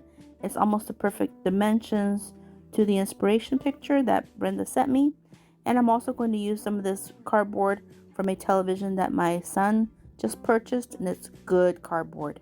So I'm going to use what's left in this bottle of wood glue. It's not much in here, but I'm just going to use it up. And I'm going to reinforce the bottom with this really thick cardboard. Oh my goodness. If you buy a television, save the cardboard. It's good stuff. So I'm just placing all of these bottles on top to help keep it down. Now I'm going to take some more of these pieces, and I'm just measuring to make sure that they're going to be perfect for my slats. And I'm going to glue them together with some more of this wood glue, whatever is left in this bottle. This is just about it. That's about it. Now I'm going to have to use hot glue for the rest of this video. So I'm going to go ahead and put my clamp so it'll stay nice and tight. And I'll set this aside.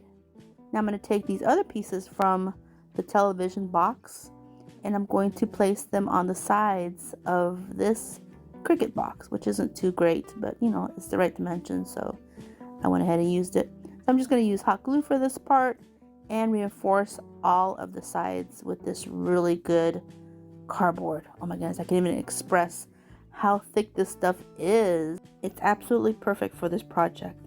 So here's my last piece on the other side. And so see, nice and reinforced on the bottom and all the sides.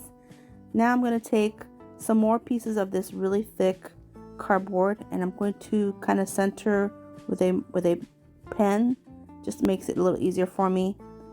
And I'm going to take my box cutter and score down. I don't cut it completely through, just halfway, so it looks like this. And I do this to 4 pieces. These will be the corners to my wagon, so that's why I don't want them cut all the way through. And here they are, all 4 of them, nice and ready. Now I'm going to take these and adhere these to the sides, or should I say to the corners. And again, I'm just going to use hot glue now because I'm pretty much out of my wood glue. So I'm just going to put them like this, and I'm going to put them at an angle and hold them until the glue sets, which thank goodness hot glue does set pretty quickly. And I'm going to use my craft clamps to hold it in place. And I do the same thing to all 4 corners to look like this. Now I'm going to remove all these clamps. Everything is nice and adhered. And I'm going to begin by adding my little slats.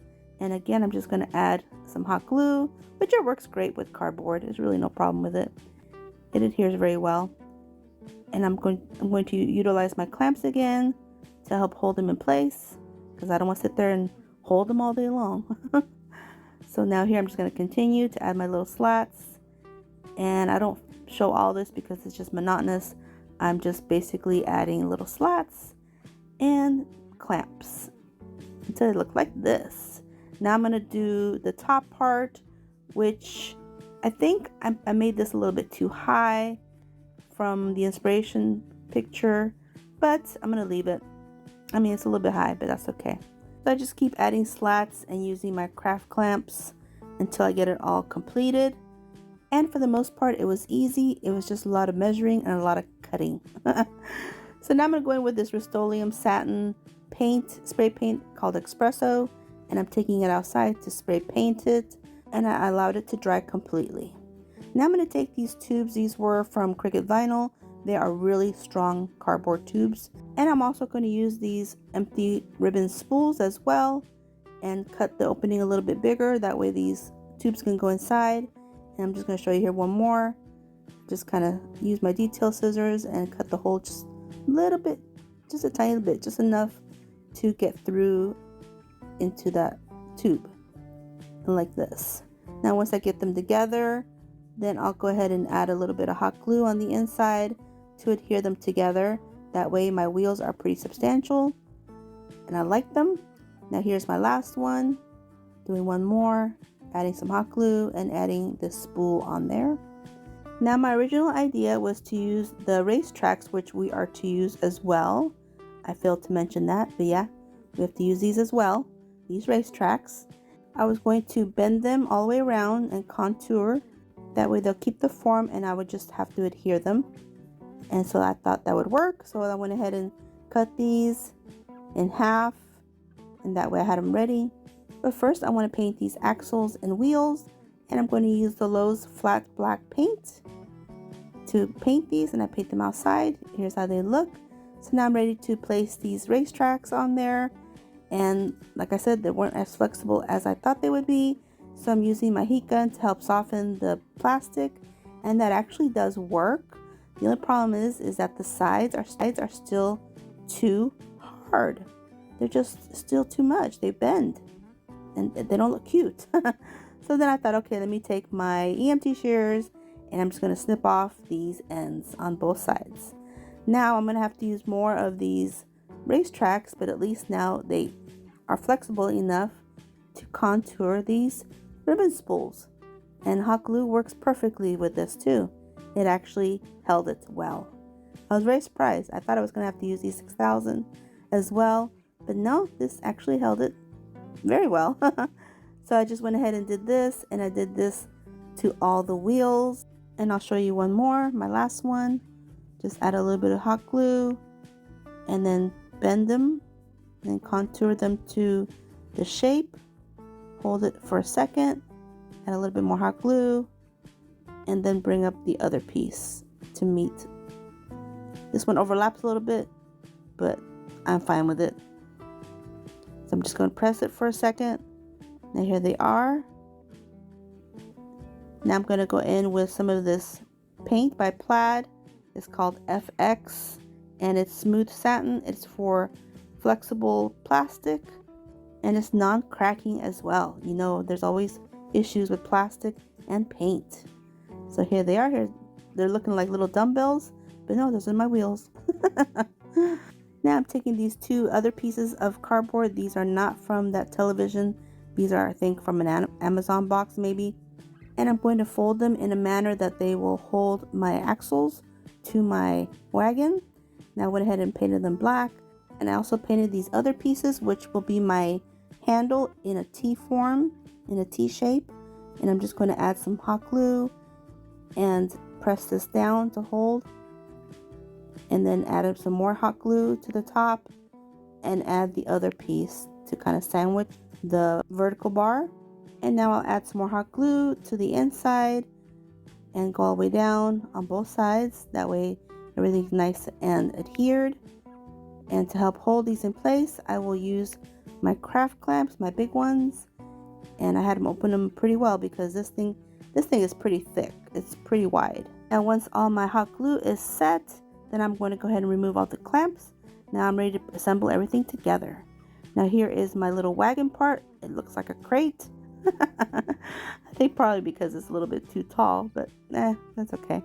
Here are my wheels. Here's my cardboard that I'm going to use to secure my axle in place. So I'm just going to add some glue, some hot glue to one side, hot glue to the other side, and place this down and over my axle and press down until it's nice and adhered and set. And look, my wheel still turns. So I'm going to turn this around and do the other side in the same manner. And I actually like the way the second one turned out better. The first one needed a little bit more glue, needed to be a little tighter, so I did that later on. Now I'm going to add my T handle and I'm just going to place it with some hot glue, hold it for a second, and then bend it. And here it is, my little crate wagon. And yes, I filmed this in the rain. Oh my goodness, the things we do. But look how cute.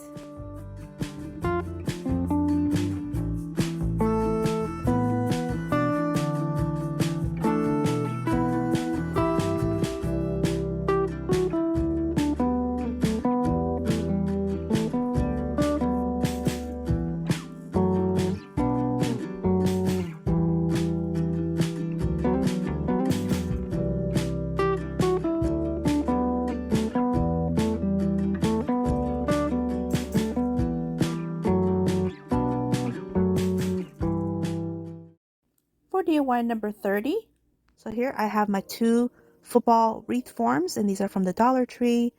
And I was going to paint them, but I kind of like the fact that they're black. So I'm just going to use them in this color. And I'm just going to join them together with these mini zip ties.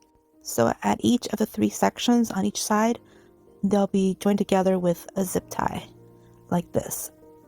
So I'm just going to go kind of like diagonal so they're nice and secure. And that's it as far as adhering them together. Just zip ties, simple and easy, until they look like this. So here I'm just removing the excess of the zip ties, and now we can continue with the rest. So here I'm taking some jute twine, and this is the thicker one from Crafter's Square, and I'm going to take a nice long piece, and I'm going to go around the bottom edge of this wreath form. So right here, as you can see, I'm going to just kind of wind it around this piece here, and I'm going to go completely around the whole football in this manner. And it's not going to be for decorative purposes. This is more for me to adhere hot glue onto it. So here it is, all nice and covered in this jute twine, and I'm going to snip off the excess so you can see it's just one row on the bottom. And now I'm going to go in with some of this really pretty trim that a wonderful subscriber sent to me. This stuff is so beautiful. It's almost like a burlap lace, kind of. So I'm just going to add a bead of glue and adhere this beautiful trim around the bottom of this football wreath form, and I'll just do sections at a time. Make sure I don't burn my fingers because this is almost like a lace, so it's very delicate, very thin, and so I'll just keep going around until I get it to look like this. And now I'll adhere the two ends together to close it up and make it one full piece. And now I'm going to go back in with some of the jute twine to create some tassels. I'm going to create one large tassel, and I'm going to create 8 smaller tassels in this manner. So I'm just going to wrap the jute twine around my hand. This one's for the larger tassel, and create these tassels. And I'll just show you real quick how I did them. And here is the larger tassel, and then the 8 smaller tassels. So now all I'm going to do is I'm going to tie these smaller tassels to this burlap piece of trim where the holes are on the bottom, like this. And then the one larger tassel will go in the very center of the football where the peak is, like this. So now I'm going to take a piece of a pool noodle that I had left over, and I'm taking some burlap that I have on hand as well, and I'm going to add a bead of glue, and I'm going to attach or adhere some of this burlap onto this pool noodle on one side, and I'll do the same on the opposite side. Now I'm not going to do a full coverage because I'm using this pool noodle to hold my florals, so in a sense it'll act as my floral foam, and so I don't want the whole thing covered, just the sides that you might see underneath the football wreath. So here I'm tucking in all the pieces inside, that way they stay nice and neat. And so here I'm just going to pop this in like this, and I'm just going to push it down enough so I make sure it's nice and secure inside, and I'm not going to hot glue it or anything. I'm leaving it like this. And here I'm just going to go in with some of my florals, some sunflowers, Gerber daisies, and pumpkin maples.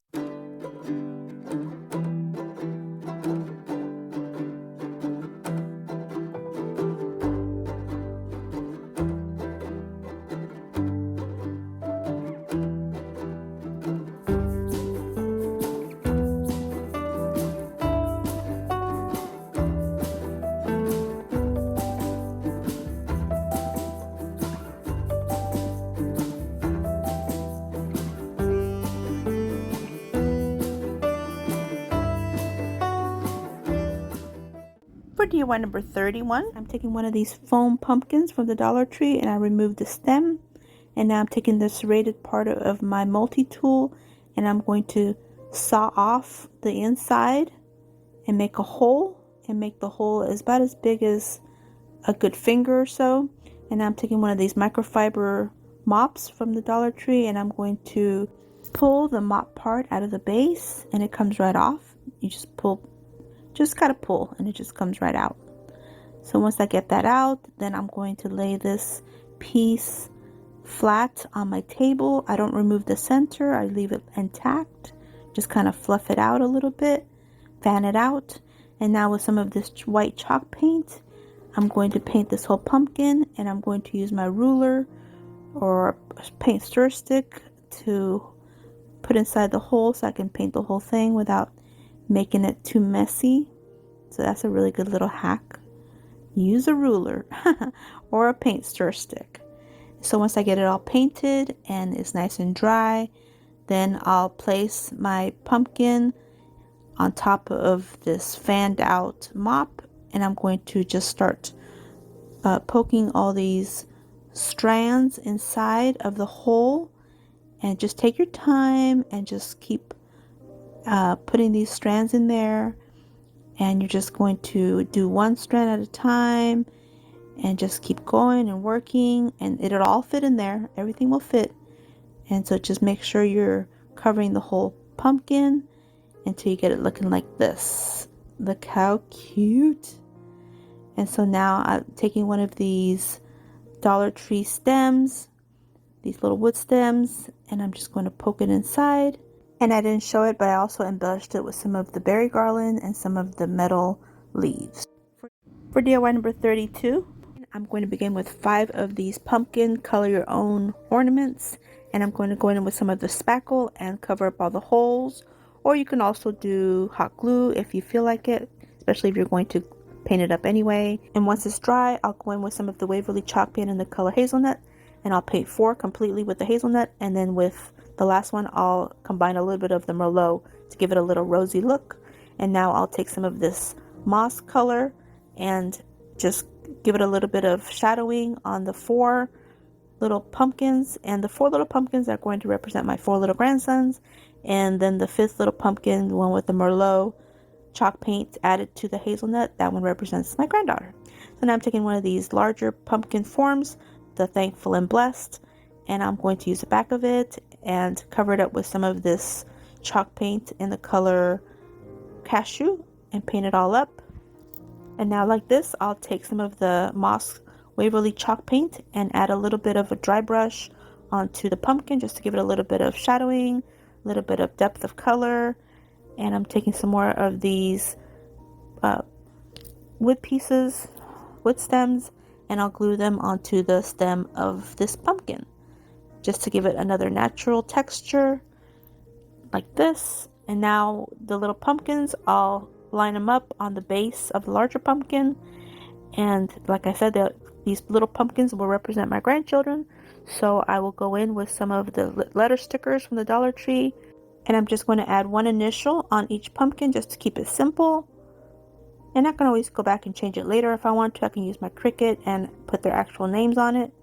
And then I just add some florals and add a bow to the base of the stem. And that is it. I am done with this. What do you guys think?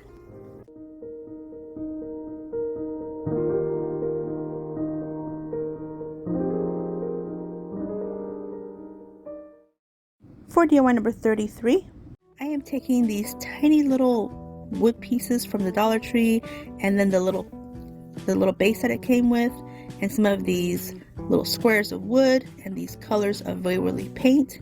Give them all a good paint. These little mushrooms, leaves, and we're creating a fall tic-tac-toe board. So I'm just going to add a little mushroom to some of the squares and some leaves on the other squares. One for X, one for O, and just adhere them with some hot glue to look like this. Now on the back side, I'm going to go ahead and add some of these Scrabble tiles. I found plenty of the X's and plenty of the O's, so I'm just going to adhere these to the back side, so that way you have a choice. You could either play with the little icons on the front, or you can flip them over and play with the X's and O's. Be traditional. And for the center, I went ahead and just got 2 more of the Scrabble tiles, one X, one O, and I just adhere them together to each other. That way whoever's the winner, it could be an X or it could be an O. And here's how it looks with the icons, and here's how it looks with the X's and O's.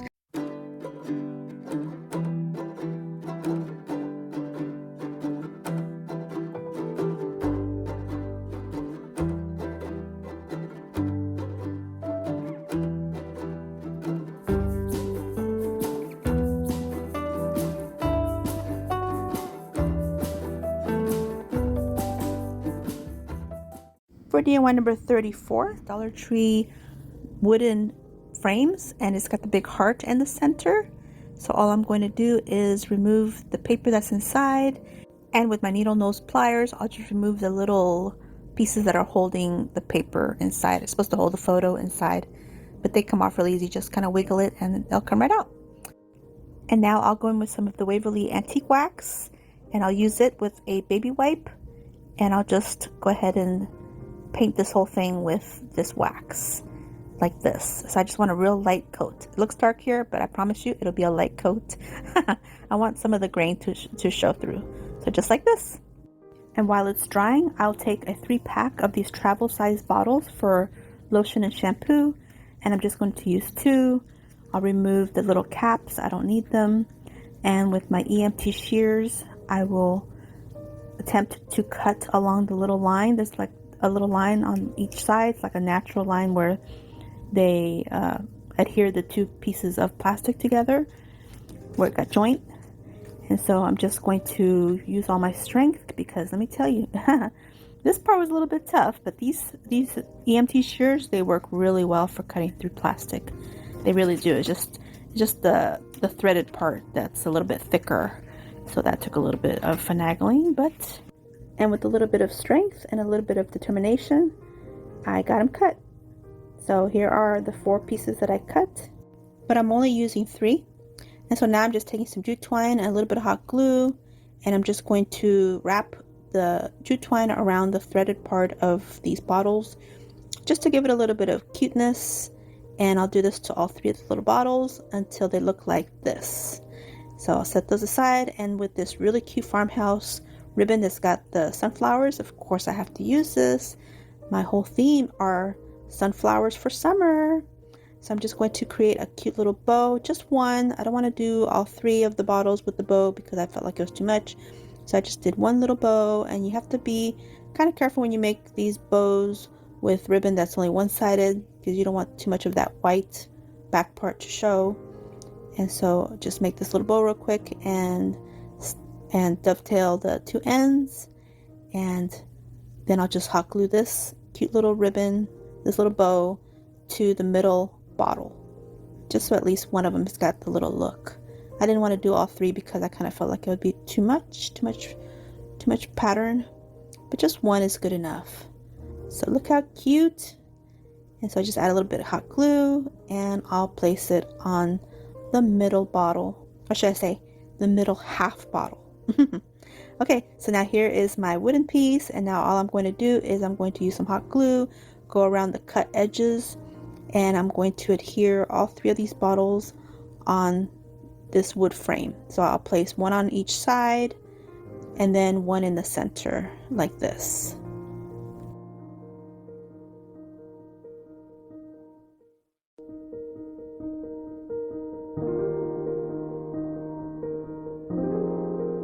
And look how cute it's looking. It's looking so cute.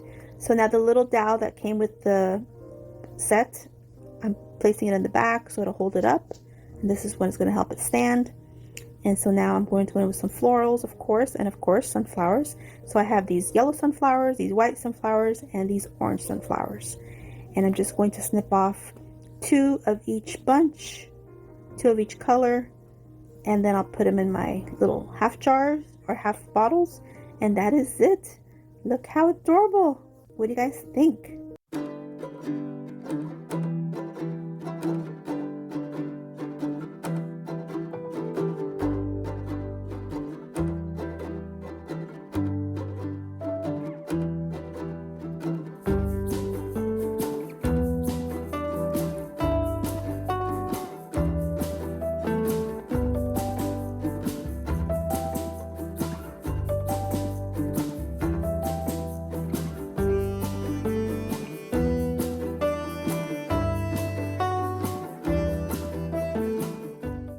For DIY number 35, I am taking some of these race tracks, the Hot Wheel race tracks, and I end up doing 4, but I actually only ended up using 1 because I was pretty ambitious. I thought I was going to make 4 of these little planters, but no. I just did the 1. I just had a week. So I'm going to start off by taking some of these zigzag like little bling jewels. They come on a sticker strip, and I'm just going to place these on the tracks on the center, and I do all 4 like this. And I could always use the rest some other time for another project, which I probably will. Now I'm taking some of this Waverly chalk paint in the color plaster and painting them up all the way around. Look how cute. And now I'm going to go in with some of this Waverly antique wax, and with my chippy brush I'm going to focus on all the edges and the raised pieces, the jewels. So focus mostly on those edges, and I do that to all 4 of them. And look at this. Wow, look how the jewels just pop. They're no longer jewels, they're just like a accent. And I also do the edges, bottom and top, and I do this to all 4 of them. All 4 of these tracks. And again, I don't end up using all 4, but I'm not going to let them go to waste because look how beautiful. So now I'm going to take one of these little crates, and they're the ones with the slats, and I'm going to go in with the Waverly antique wax and a baby wipe, and I'm just going to wipe this whole piece on all 4 sides and the insides and the bottom until it looks like this. And now I'm going to take the one track that I'm going to use and snip off the end. And then I'm going to begin to measure and cut and glue all the way around this little crate. And as some of the paint does chip off, I will touch it up, of course. But I'll do that after I'm done with all the gluing and placing. And I'll just keep working until I get it to look like this all the way around. So now I'm going to take some of this Dollar Tree spackle and I'm just going to fill in where all the track ends meet. Kind of like what you would do for crown molding. You would fill in all the gaps. That's what this is going to end up looking like. And so I'll do all the gaps, all four corners, and where the tracks meet the crate as well, as you can see. And then I went ahead and touched it with the paint. So now I'm taking some floral foam and I'm just going to stick it in there. And now I chose one of these wooden words from this pack, and I chose Hello Fall, and I went over it with some of the Waverly Antique Wax and hot glued it to a skewer. So here I'm taking this hula skirt, which is also a child's toy. I'm sure it qualifies as a toy. And I'm just taking my EMT shears and cutting a good bunch of it because I'm going to use it for the base of inside of my little crate. And look, this is a lot. But I take about, I don't know, a good handful of it. Just add some glue to the floral foam and I'll just place a nice bunch of it in there. Don't use it all, but I use a good bunch of it just to make it look fall-like for the season. And now all I have to do is add my florals till it looks like this. And now I take some of these little mini pumpkins, the orange check ones, and I just kind of tuck a few in here and there just to give it a little more interest. I think it's so cute. And then all I have to do now is just add my little pick that says Hello Fall. And that is it. She is done. So cute. What do you guys think?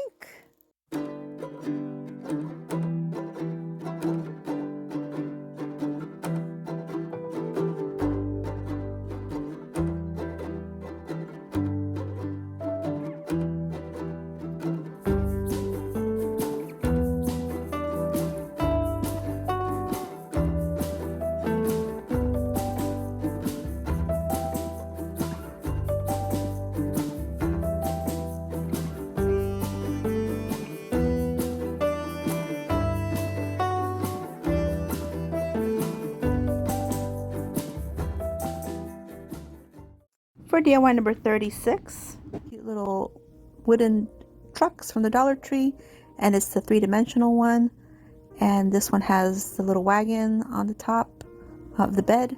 And I'm also taking one of these larger craft sticks from the Dollar Tree, and if you can see, the little pieces that are holding the two trucks, they're not even.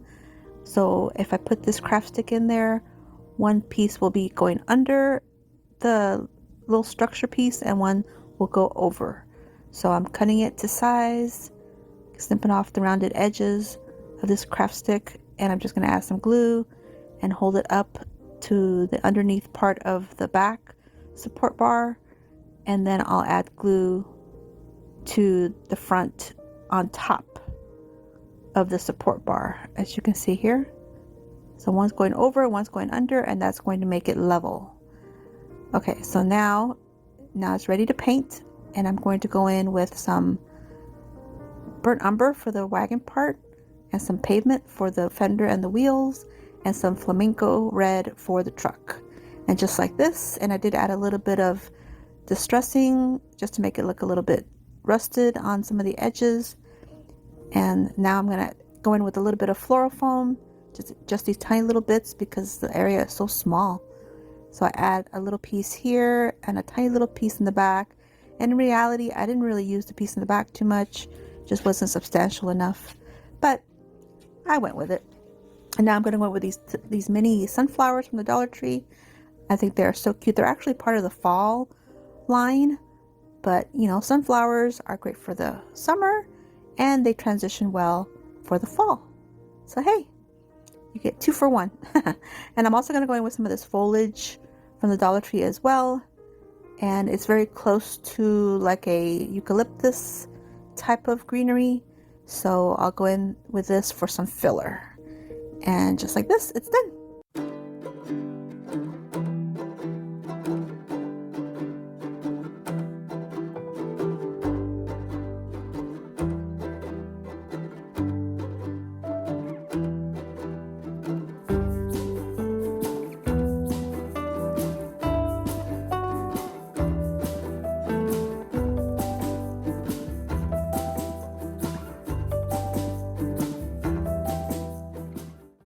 For DIY number 37 from the Dollar Tree, and it has a twine hanger, and then I also cut out this that says gobble till you wobble out with this wood slice, and I'm just going to place this on the surface mat.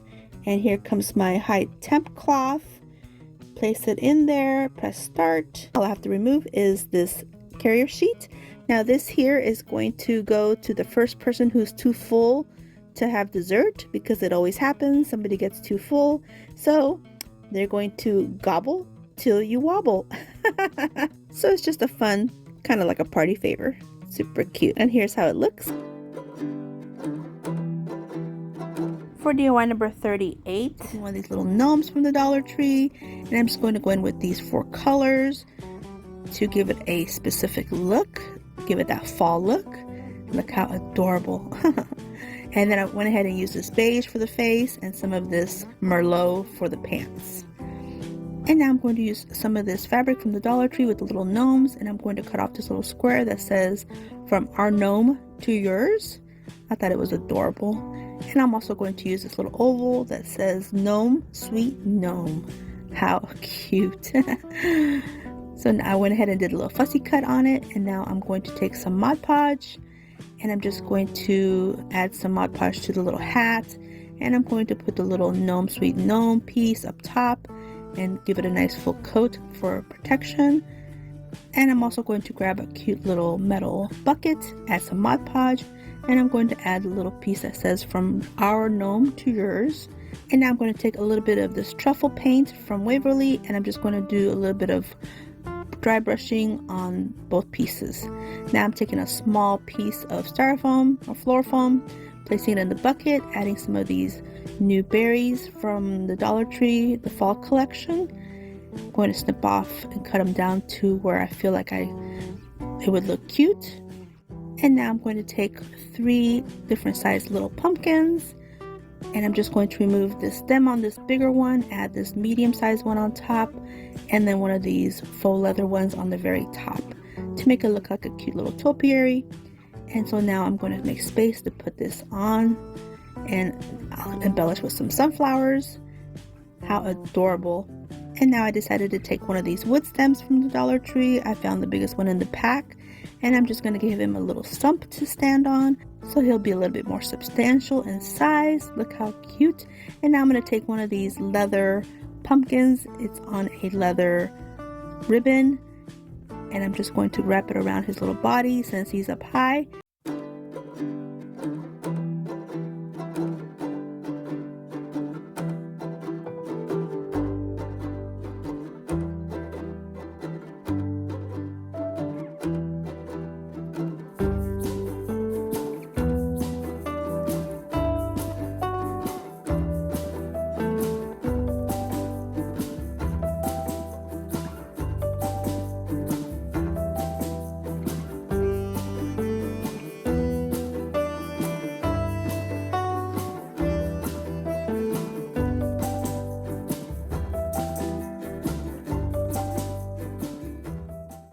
For DIY number 39, made out of wood from the Dollar Tree, and I'm going to go in with these 2 colors, apple barrel in the burnt umber and the folk art in the rose gold.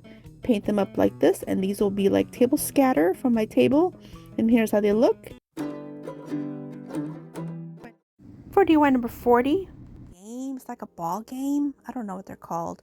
So I actually got these for 50 cents because they were missing the balls, which is fine, I don't need the balls, so I'm just going to use these. So I'm taking my screwdriver set and removing the screws because I need to open this up. So I remove, I think it's 4 screws total on each of these. I don't know what they're called, catchers, maybe, I don't know. So I go ahead and open it up and I remove all the insides. I remove this top part, it just kind of like twists off, and then I open it up and I remove the little trigger and the little piece that I guess tosses the ball up. And now that I remove that inside stuff, then I go ahead and put the screws back on like this until I have them both ready for painting. And again, I'm going to go in with a base coat, and this time I'm going to use the Waverly chalk pen in the color ink and give it a base coat. And so I do the handles and I do the tops as well. So I'm just going to work with each of these pieces separated. And so again, I'm going to go in with some of this chalk paint, this elephant chalk paint with baking soda, and I'm going to paint everything up with this.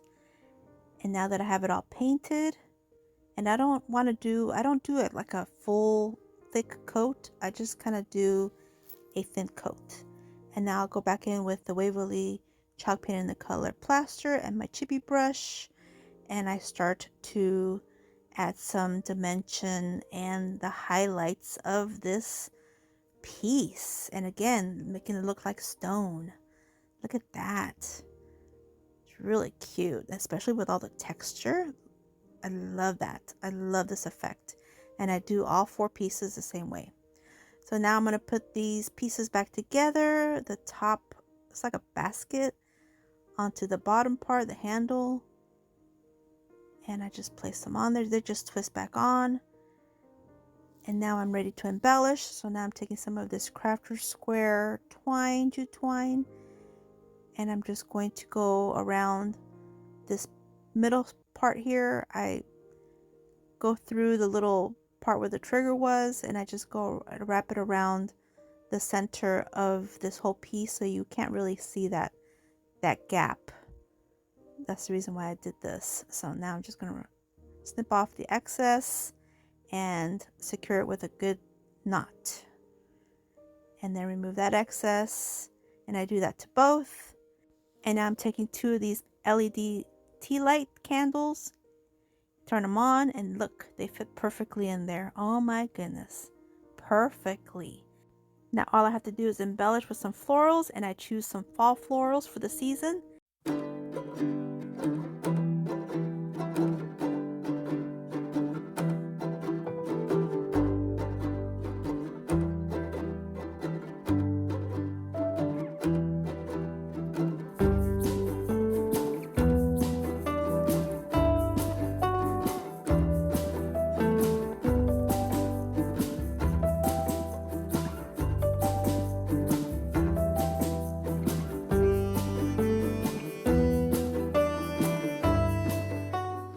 For DIY number 41, taking one of these, it's like a shadow box, it's like a reverse shadow box, wall decor or sign, and I'm just going to remove this wooden piece, which really wasn't even glued on there, it just fell right off.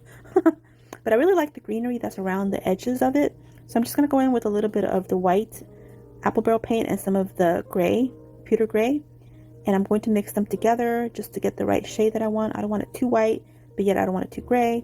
So I'm just going to mix it with my brush, and I'm going to cover up all the wording. I mean, I love the wording, it's really cute, but I've got other plans.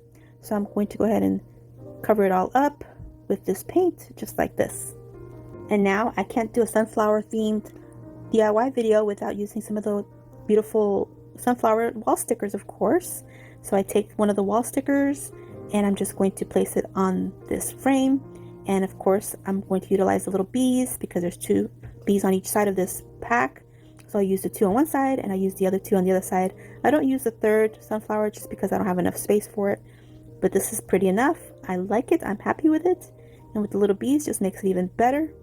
And so now I'm taking these 2 pinwheels with the sunflowers on them, and I'm going to just pop off the sunflower parts off of it, and I'm also going to remove the pinwheel part, and I'm going to utilize the stick.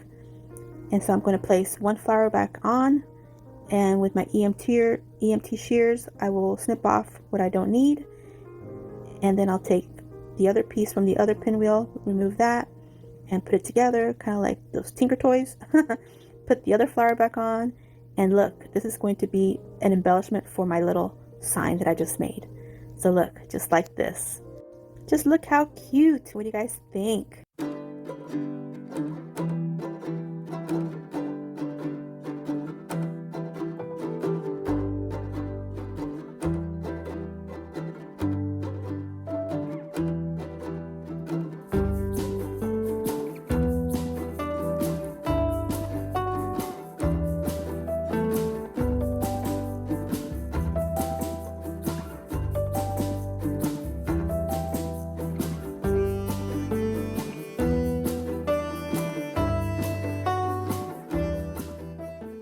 For DIY number 42, cutting board from Target, and this mini easel with chalkboard from Target, and one of these little pie forms from the Dollar Tree. And I'm going to use these 3 colors to paint them in this manner.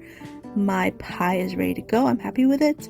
And here's a little easel all painted, and the back of this cutting board. I left the other side alone because I thought it was cute. So now I'm going to use 2 of these Chalktour transfers to do a little project on them, just to make them look super cute. So I'm going to use some of this surface wax and place it on the tops of, or the surfaces of, these chalkboards. That way I make sure that my transfers don't stick to my paint.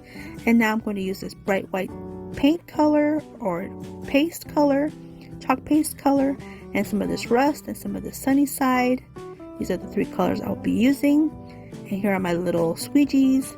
So here I'm removing one of the transfers, and I'm going to fuzz it on this cloth a good 6 times or so, because this is brand new and I've never used it. So the last thing we want is for this to stick too much onto our surface, because it will pull off the paint. So now that it's on there, I'm going to go in with some of the rust. This is a brand new color, and I'm just going to add it to my pumpkin word. And then I'm going to use some of the white for the kisses. Then I'll use some of the yellow for the wishes, and then I'll go back in with the rust for the harvest and the and I actually do a little combination of yellow with the orange for that middle portion. It's a subtle look, but I think it looks really, really cute, kind of like blended together. And then I remove the transfer, and look how cute. Now for the second one, I do the same process. Go ahead and fuzz it up a good 6 times and just place it on my little chalkboard easel, and I'll do the same thing with the rust for the little pie, and then the yellow, the sunny side yellow for the words. And if you're interested in any Chalktour products, or interested to see what it's all about, my links are in my description box, and all you have to do is go to my link tree and you'll find all my links there. And if you could butter bread, you could do Chalktour, and look how adorable these look. They come out so beautiful, and they dry pretty quickly too. Okay, so now I have all my pieces ready. So now it's time for doing a little embellishing. And on my cutting board, I'm just going to add a little bit of jute twine to the top, to the handle, and I'm going to leave it like this because I can use both sides of this little cutting board for my tier tray. Adorable. Now for the little easel, I'm just going to add a quick little bow on the very top, and that is it. Here's how they look.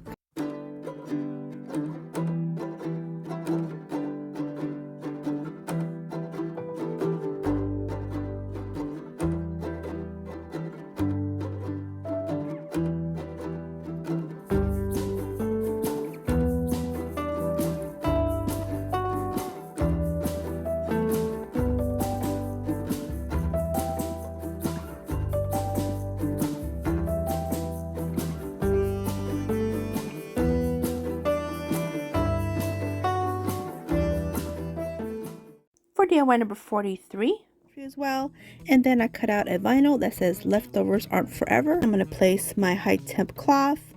It'll be fused onto this piece of ceramic.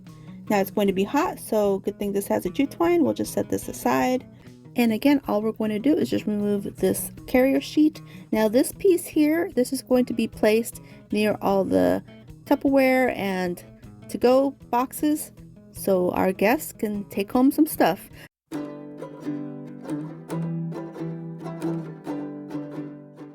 For DIY number 44, Taking 3 pumpkins of different sizes. I'm taking this big one that says thankful and blessed, and I'm going to also take this one that says hello fall. It's a smaller one on a stand, and I'm removing the stand. And I'm also taking this DIY one that's got the grooves in the inside, removing the raffia, and I'm using the backs of the rest. So I'm going to go in with some of the Waverly chalk paint in the color truffle, in the color cashew, and hazelnut. So I'll begin by painting one in the cashew, this big one, and just like this, got it all painted. And now I'm going to take some of this hazelnut to paint the grooves of this DIY pumpkin till it looks like this. And now I'm going to take the 2 paints that are in my dish and mix them together, and I'm going to add them to the big pumpkin for a little bit of shadowing. And I'll take another one of these DIY pumpkins and I'll paint it with the pumpkin Waverly chalk paint and let it dry. And then I'll take some of these wood stems from the Dollar Tree, and I'll take my knife, part of my multi-tool that I have, and I'll put it in the center, and I'll use my hammer and I'll just pop them in half like this. Gotta get the aggression out. And so once I have them cut in half, then I'll hot glue a piece to the top. Actually, I'll hot glue the 2 together, and I'll add a piece to the top, and I'll create these stems. And I'll do this to all 3 pumpkins. So I got rid of the smaller pumpkin. I ended up using the 2 mid-sized pumpkins instead, the 2 DIY pumpkins. And now I'm taking a jute twine and some beads. Some of them, the natural ones, are from Amazon, and the colored ones are from the Dollar Tree, the hair section. And I'm just going to string them onto this piece of jute twine to create a hanger. And so this particular DIY, you can either place it on a tabletop, because I'm going to use the stands that come on the smaller pumpkins, and you'll see that in a minute. Or you could utilize the hanger that I'm creating here, the beaded hanger, and hang it on your door. So here's the hanger, all nice and pretty on my big pumpkin. And here I'm going to hot glue the two DIY pumpkins onto the larger pumpkin. And I'm just going to hot glue them to create like a triple grouping of pumpkins. The neutral one in the center, and then the 2 orangey ones on the sides. And I'm gluing the back part too, just to help reinforce it. And now I'll flip it over and I'll add some embellishments. I'm taking these 2 ribbons from the Dollar Tree, and I'm going to use the 2 brown ones to add them to the smaller pumpkins, and then the 1 orange ribbon to add to the bigger pumpkin. And so with these ribbons, I'll just create some loops, and I'll wrap it in jute twine, and then I'll add the tails to it just to create a really quick little bow. No fuss. And so here you'll see here's a little piece for the tail, and then add that with jute twine, and then I'll just reinforce it and hot glue it and secure it onto the base of the stem, the wood stem, like this. And so once I get that done, then I'll take the galvanized leaf that came on this piece, and I'll go ahead and place it back on. So it'll have a different element of texture. It'll have a metal texture. And now I'll add the other 2 bows, the brown bows, to the smaller pumpkins, or should I say mid-sized pumpkins. And then I'm going to go ahead and also utilize one of these metal welcome words. It's also from the Dollar Tree, and I'll just hot glue that on there real quick. And so now here are the stands I was talking about. These came off the smaller pumpkins that said hello fall, and I had removed them. And so now I'm just going to place them onto the mid-sized pumpkins, the DIY pumpkins, like this. So you can stand this up, or you can hang it with the hanger. So now I'm taking some of these florals from the Dollar Tree, and I'm just going to add them to the bottoms, because we have to add a little bit of florals to these pieces just to make it even more cute. And they're just like wheat pieces and some little flowers, and you could just add however you would like your florals. And I just added like 1 piece here and then 1 piece there, just to give it that look.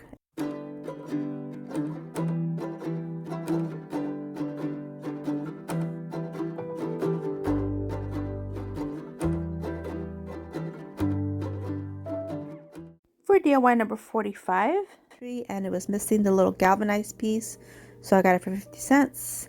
And I'm going to go in with 3 fabrics that I purchased from the Dollar Tree as well, Crafter Square, and they're the craft fabrics, because our item for this challenge is fabric. So I'm going to remove all the packaging, and I'm just going to jump right in and start Mod Podging with my dishwasher safe Mod Podge. And I'm going to begin adding the Mod Podge to the second slat. I'm going to leave the first one as is for now because I have other plans. So here I'm just going to add the Mod Podge, and I'm going to add a pretty good amount. And here I'm going to add my piece of fabric. I'm going to go with this one first, this really cute pattern with the leaves, and I'll add some more Mod Podge on top like this. And then I'll go ahead and for the second one, I'll go ahead and cut it out this time. So I'll go ahead and add the Mod Podge, and then I'll go ahead and add the strip on here like this. And then I'll smooth it out, make it nice and smooth and straight as possible. And I'll go in with some more Mod Podge, and I'll do a really good coating. And then I'll continue with the next two. So with this one, I'll do the Scarecrow fabric. The second one was the pumpkins. So here I'll add some more Mod Podge, and here's my third piece of fabric, and cover that with Mod Podge, do a really good coating. And then the last one, the last piece on the bottom, I'm going to first go in with some of this apple barrel paint in the color khaki, and I'm going to do a couple coats just to make sure that nothing peeks through. And when I get it all painted up, then I'll go ahead and add the Mod Podge to it like this. And for this bottom piece, I'm going to use some burlap. So I'm just going to add the burlap and press it and add more Mod Podge again. And once I get this done, then I'll set it aside for a few hours, go do something else, and allow this to dry completely. So, but here you see I'm really adding a lot of Mod Podge. A lot. It needs a lot, especially burlap. It needs a lot of Mod Podge. Okay, so here I'm going to let it dry, and here it is, nice and dry. And I'm going to go in with my cutting knife, my X-Acto knife, and cut out all the excess fabric that's on here. And if you've added enough Mod Podge, this will cut off really easily. Okay, so here they are, all nice and cut. And so here I'm going to go in with these ribbons that I picked up from the Dollar Tree. And I'm going to go in with this orange burlap ribbon. It's a new one. It's a fall one. And I'm just going to add a really small bead of glue and glue it down. And I'll do the same with this new burlap one. It's a skinny burlap ribbon. And I'll add that on there with another bead of glue like this. And then I'll go in with this lacy one. This one's been around for a while. It's really pretty. And so I'll do the same. Add a nice bead of glue and set it down like this. And then the last one, I'm going to use this, it's like a burlap check, like orange check ribbon. And so I'll do the same, and now I'll flip it over, and with my detail scissors just snip off any excess ribbons that are sticking out. And if there's any excess fabric that you missed, you can always get it this way as well, or you can actually just do it this way. Yeah, sure. So here now I'm going to get some more of my ribbons, and I'm going to get 2 of each because I'm just going to make a messy bow.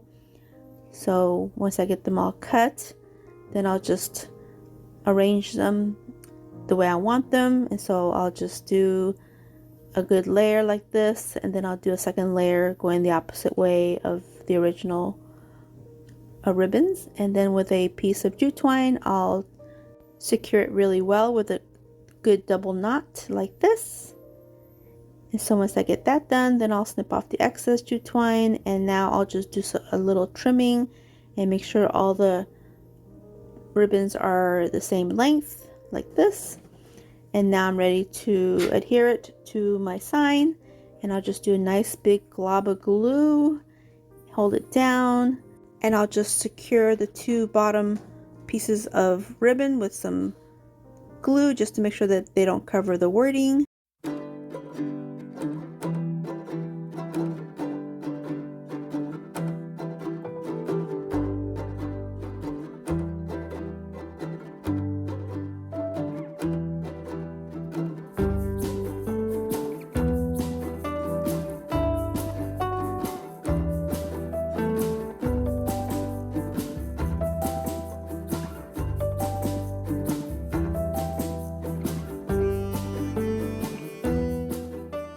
DIY number 46, I am taking one of these tobacco baskets. This is from Dollar General. And I'm just going to take one of these welcome fall pieces from the Dollar Tree, and I'm going to paint it with this Waverly plaster paint and set it aside. And then I'm taking some more of this plaster chalk paint, and I'm going to dry brush this whole piece, inside, outside, front side, back side, all of it. Just a nice dry brushing. If it comes out thick, fine. If it comes out thin, that's fine too. However it comes out, that's how it's going to look. Look how cute. And now I'm going to take my welcome fall word, and I'm going to go in with the Waverly Antique Wax, do the same thing, give it a dry brush, not be too particular, just however it comes out, just to give it more interest, like this. And then I'm just going to take some hot glue and adhere it to the basket on the center, like this. And then I'm going to take this variety of pomegranates and Farmhouse wax flowers and some boxwood, and I'm going to make a quick bow out of some burlap ribbon, and I'm just going to tie it in the center. And I doubled this bow so that way I can spread it open, and you'll see that in a minute. This one's going to be a little bit different. Then I'm taking another piece of the burlap ribbon, and I'm just going to dovetail both ends, and I'll tie this onto my bow. And here's where I open it up, so it's kind of like a double bow, kind of like a butterfly. And I'll just tie this with another piece of jute twine, double tie it in the back for security, snip off any excess jute twine, of course. And now I have my bow ready for embellishing, so I'll just set this aside, and I'll go ahead and add all my florals to the center top of this tobacco basket in this manner, and add the bow to the bottom. And here's how it looks.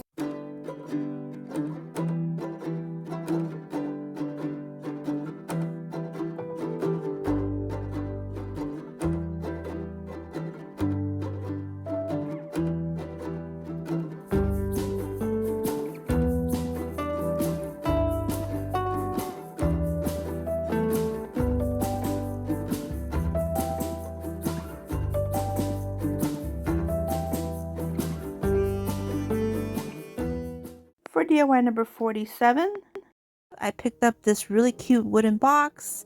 It was $2, but it was half day, so I got it for $1. And it's pretty nice size. And when I looked at the bottom, look, it's from Dollar Tree. What? This big old thing from Dollar Tree? When was this? What year was this? I missed out. Wow. But it's a pretty box. So I'm going to go in with some of the Waverly Antique Wax, and I'm going to give it a refresh after I cleaned it up. And I'm just using my baby wipe and painting it all up, but I'm just doing the outside. I'm not going to go in on the inside with this. I have other plans for the inside. So I'm just going to continue to paint it with my baby wipe until I get it all done, and until it looks like this. And I still can't get over how big this thing is. I can't get over it. Okay, so here's the inside. So for the inside, I'm going to use this head wrap from the Dollar Tree. Yes, that's right, a head wrap. You know, as crafters, we do all kinds of crazy things. So now I'm just going to very gently cut it open. So I'm going to remove the elastic portion and save it for later. You'll see what we do with it later on. And now with the rest of it, I'm just going to open up all the little stitches. And look, it reveals a beautiful piece of fabric, very cottage-like. And I'm just going to add a bead of glue and attach it to the wall of this little box on the inside, and kind of figure how much I'm going to need for the rest and snip off the excess. We'll use that as well. And now I'll just continue adding glue and attaching it to the wall of the little box until I get the whole bottom all lined up with this fabric that's so pretty. It's very pretty, and it's stretchy and very cottagecore to me. And now I'll use the excess to line the lid, and I'll do the same thing. First I'll trim off any excess, and then I'll just start gluing away until I get it all glued up like this. Look how cute. So now I'm going to embellish the outside of it, and I'm going to go in with the Waverly chalk paint and the color plaster. And all I'm going to do is just mainly focus on the edges. I just want a really light coating of the edges, not necessarily the rest of it, just the edges, just to define the lines like this. That is really all. And with this little stamp that I have, that it's like a little fall tree with the leaves, and I'm using my black ink pad. I'm just going to stamp it on the very center top of this box, and just look how cute. Now that does not say fall, I don't know. Okay, so now I'm taking a pack of these new rub-on transfers from the Dollar Tree, and I'm going to take it apart. I'm going to cut the word grateful, and we're going to use this for the top of this little box. So I'm just going to place it right above the tree and just going to rub it on. I'll take my little scraper tool and just scrape, scrape, scrape until it's all transferred onto my box. Look how cute. And these transfers, oh my goodness, they work so well. They are really good, really, really good transfers. So I'm just going to gently, very gently remove it, and look at that. Gorgeous. And now I'll take the rest of it and I'll cut that up a little bit too. I want to use the word blessed to go right below the tree, and then the wreath part of it, the half wreath part of it, I want that to go on the front of this box. So here I'm placing the blessed word, try to center it and get it level and even, and just keep rubbing it until it's transferred onto the box like this. Look how cute. Okay, so here in the front of the box is where I want to add this extra piece. And so I'm just going to place it in the center. It's got the little pumpkin in the middle, so I'm using the pumpkin to kind of give me the center point. And again, I'm just going to keep rubbing it and pressing it until it all transfers onto the box. And just take your time, don't pull it too soon, and just gently lift the plastic, and just like that, it's done. Look how cute. And then all I had left was thankful, and I didn't want to waste it, so I placed it on the back. Yeah, why not? I mean, you know, it's better to use it up than to lose track of it and then it's gone. So yeah, just place it on the back, and I just do the same thing, keep rubbing it until it all transfers onto my box like this.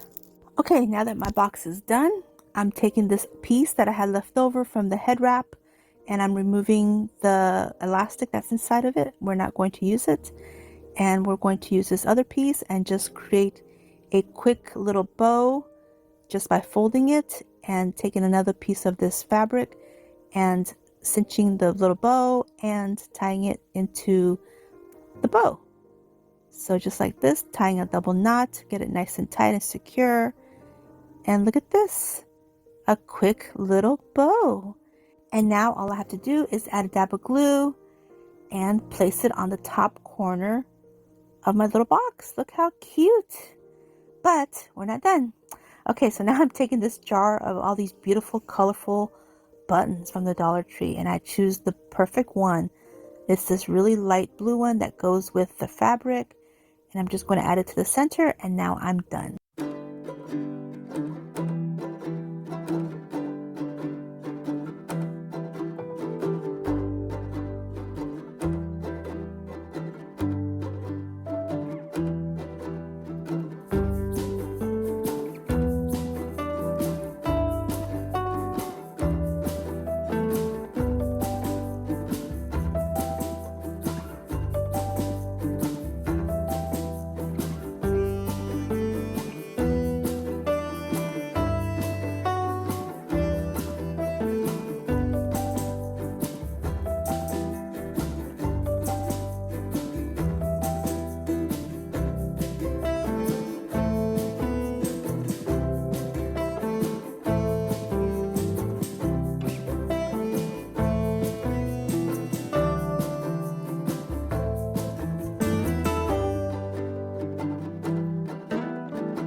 DIY number 48, a pumpkin to me, and I picked it up at the thrift store, and I'm going to go in with this Rust-Oleum spray paint in the color copper. Look how beautiful. And I'm going to use some of this burlap that I picked up at Walmart, and it was a really good price. So all I'm going to do is take a couple of nice size pieces, snip them off with my scissors, and I'm just going to place them inside this jar. I'm turning this jar into a vase. Very cute. I don't show it, but I do fray the ends on these pieces as well. That was like an afterthought. I thought it would look cute to match my table runner. How adorable. So here I'm just going to place them in this manner, and then I'm going to fill them up with some flowers. And so here are some of the flowers that I chose, and I just filled it in, and that was it. Beautiful vase for my centerpiece.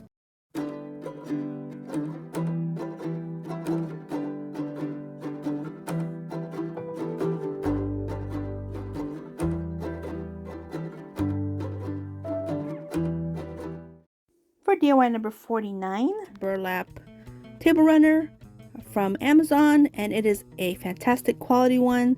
And the best thing about it is all the edges are frayed the way I would do it if I did it from scratch.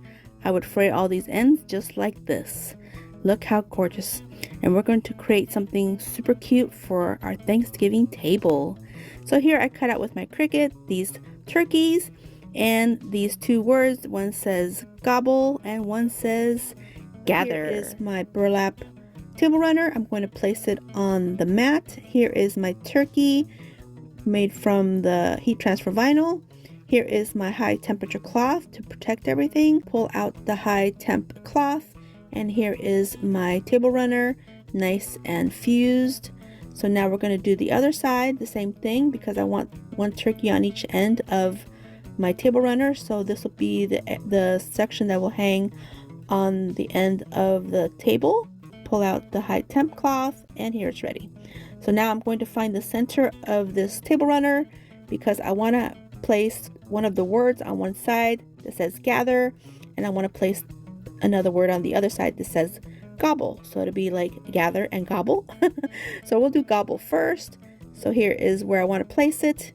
So I place it on the burlap table runner, remove the high temp cloth, and then do the other side. So here's the other side. I'm going to go ahead and place my gather on here and do the same thing. All the carrier sheets from these pieces, and they all come off super easy. And just look how beautiful it came out. So high-end looking, and I've seen similar on Etsy for about 40 bucks, and I can tell you I did not spend that, nowhere near that. So here is how one side looks with the turkey. Here is how one side looks on the table. Here's the other side, and here's the other end with the turkey as well.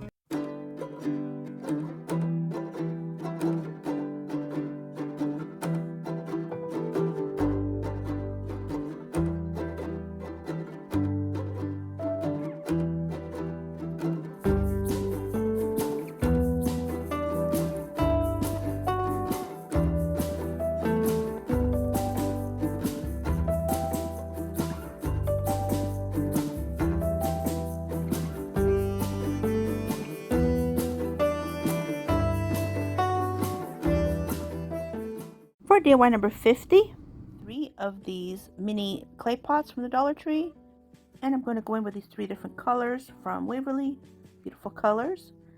And I'm going to take some of this hula skirt, trim off a piece that I'm going to use, and I'm also going to take one of these little trays from the Dollar Tree, and I'm going to go in with some more of the Waverly antique wax in the same manner as I did the little cottage stores. Now I'm going to add some hot glue to the tray, and I'm going to add this straw looking hula skirt pieces and patting them down, that way they're nice and secure on the bottom. And I'm going to put my little clay pots inside, and I'm going to take these styrofoam balls. They're the smaller ones, not the tiny ones, but the smaller ones. They also have some tinier ones. And I'm just going to add some glue and stick them inside the pots. And I'm going to take these bamboo skewers, snip off these pointed ends, and I'm going to take a variety of mushrooms that the Dollar Tree has right now for fall, and I'm just going to poke them in the bottom, and that way I can poke them in the pots. So 1 giant mushroom per pot, because mushrooms are very important for the cottagecore aesthetic. Now I'm going to adhere these pots onto the tray. Make sure they're nice and secure on there. And this works great because the straw is also adhered on there. Now I'm going to take a variety of these little rocks and I'm going to cover up the styrofoam. And then I'm going to take some tweezers and teeny tiny bits of moss and natural pieces, and I'm just going to adhere them into little areas where you can still see the styrofoam, and it gives it that added little touch. And now I'm going to take some of this mesh ribbon from the Dollar Tree. It's actually too wide for the side of this tray, so I went ahead and snipped it lengthwise in half. That way I had two pieces for the price of one. And in this one piece I just went around the whole tray, and then the second piece I'm going to create a cute little bow. And I'll just adhere it to the front of the tray. And I'm really liking the texture, this added texture that this ribbon gives to this project. And I'll just add a craft clamp until the glue sets, like this. So now I'm going to take these mushrooms. These are from the Fairy Garden collection, and I thought these would be perfect. They just need a little dimension, so I'm going to go in with this Tim Holtz Distressing ink and my distressing applicator and just give it a little bit of color. It worked really well with the yellow, and it did work okay on the blue and on the red. And after I got done with this, then I got some jute twine and created 3 little bows that they will go on my larger mushrooms, just for another cute little look. Now if you don't like bows like that, you can always leave those off. It's a personal preference how you want to embellish your projects, of course, but I like bows, so I'm gonna add them whenever I get a chance. Now I'm taking some blocks. These are from a brain teaser game from the Dollar Tree, and I'm just going to adhere 2 together and place them in these empty spots. That way these mushrooms will be a little bit taller, raise them a little bit. And then I got this Hello Autumn pick, place it on there, and then that's it. This is how it looks.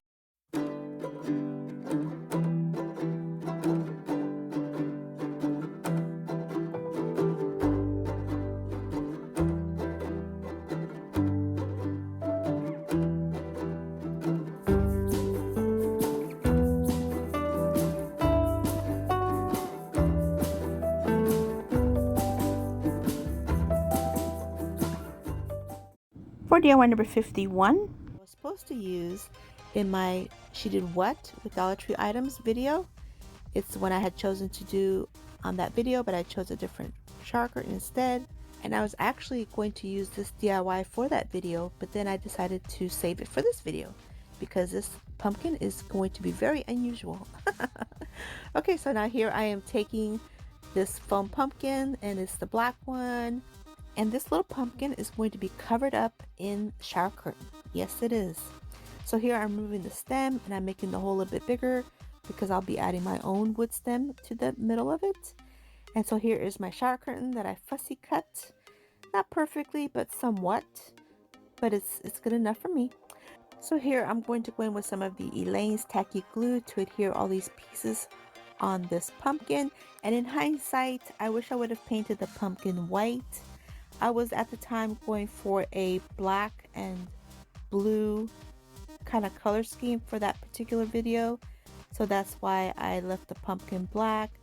But now when I finished this DIY, I realized that maybe it would have been better to paint the pumpkin white, and you'll see what I mean at the end.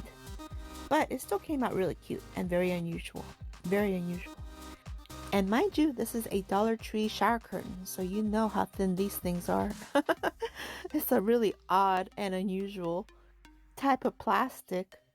But here I'm just taking my time and I'm adhering all these pieces of shower curtain around this pumpkin. And I'm going to allow this to dry overnight until it looks like this. And now for the fun part. Now I'm going to take some parchment paper, and this one happens to be Reynolds brand, and I'm just going to place it on top of the foam pumpkin, and with this mini iron I'm just going to lightly tap it and keep tapping it, and I'll do it all around the pumpkin until all the plastic is melted into the foam pumpkin, like literally fused on there. Yes, it is. And so let me tell you, there's a few little things that I learned from this technique. I've never done this before, but look at that. Okay, for the most part it's done, and what I've learned, this is the first time I've done this, so what I've learned is do not let the heat touch the actual foam pumpkin because it'll burn it like this. And also don't leave it on too long because it'll burn through the plastic. Other than that, so here's a couple bubbles.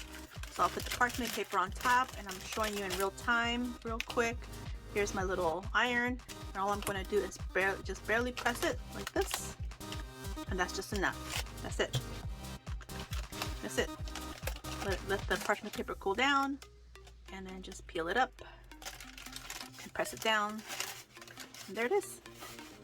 Let me see if I can find another spot that needs attention. I think, okay, right here, this little spot here. It's close to the foam, but I'm just going to touch the white.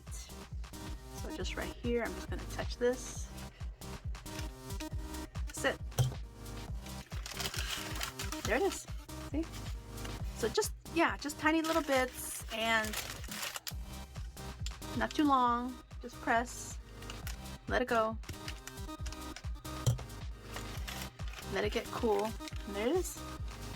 Okay, so now we'll continue. And now here's my pumpkin all done. And now I'm going to go in with some of this Waverly chalk paint and the color ink. And I'm going to use this to fix all the areas that the iron touched the foam pumpkin and it turned it white. But like I mentioned before, this particular DIY was for another video. It was the Halloween video, so that's why I used the black pumpkin. But if I ever do this again, I will use a pumpkin that is painted white, and then that way I might not have to go through all this here.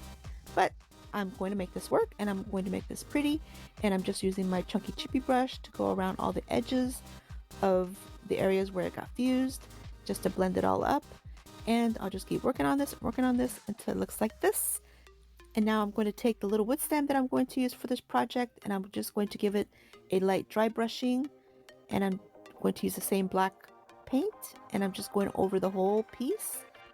And now I'm just going to embellish with some of these really pretty bluish maple leaves. These are so pretty, and I think they go really well with this pumpkin. And I just placed it on this pedestal that I already had on hand, painted black, and that is it. What do you guys think?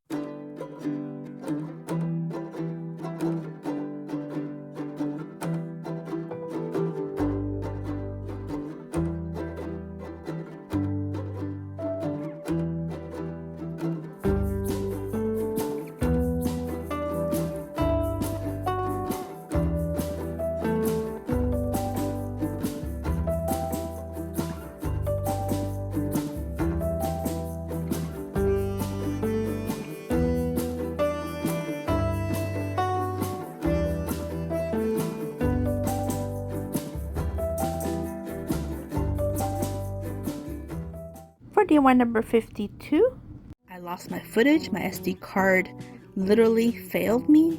But here's the little basket. I thrifted this little wire basket. I added some faux pumpkins, one moss pumpkin, some of the faux leather maple leaves, and some florals, and a bow, and a leather thankful word. And here's how it looks.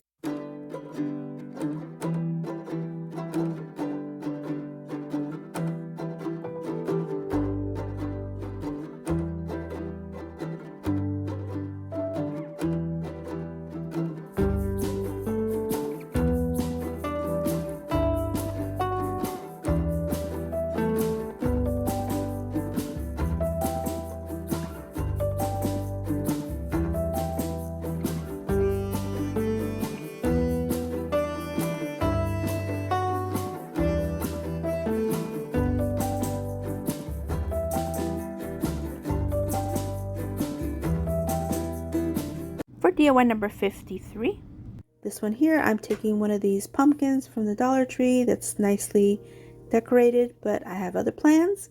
So I'm removing all of the embellishments and save them for another project. So here I'm taking a nice doily from the Dollar Tree, and it's fabric. And so I'm just going to fold it in a manner of bunching it up like this. And I'm just going to cinch it closed, and I'm going to take a nice long piece of jute twine, wrap it around to secure it really well, do a double knot as well, and I'll fluff up all the fabric pieces, pull them up so they're nice and fluffy, and then I'll take this piece of a stem that actually came from the Dollar Tree from last year, and I'll just stick it inside the center. And now I'm taking some berry garland and I'm snipping off what I want, and I'm going to use a dowel to wrap it around and create the trundles. And now I'm just going to attach this to the underneath part where the jute twine's at, and I figured it's a little bit too long, so I'll snip it in half, and I'll use the other end. I'll use the other piece for the other end and and attach it in the same manner underneath the jute twine like this. So now I'm just gonna go in with a couple of these beautiful maple leaves, and I'm just going to add a couple dabs of glue and place them inside to embellish them a little bit, and that is it. What do you guys think? Super cute.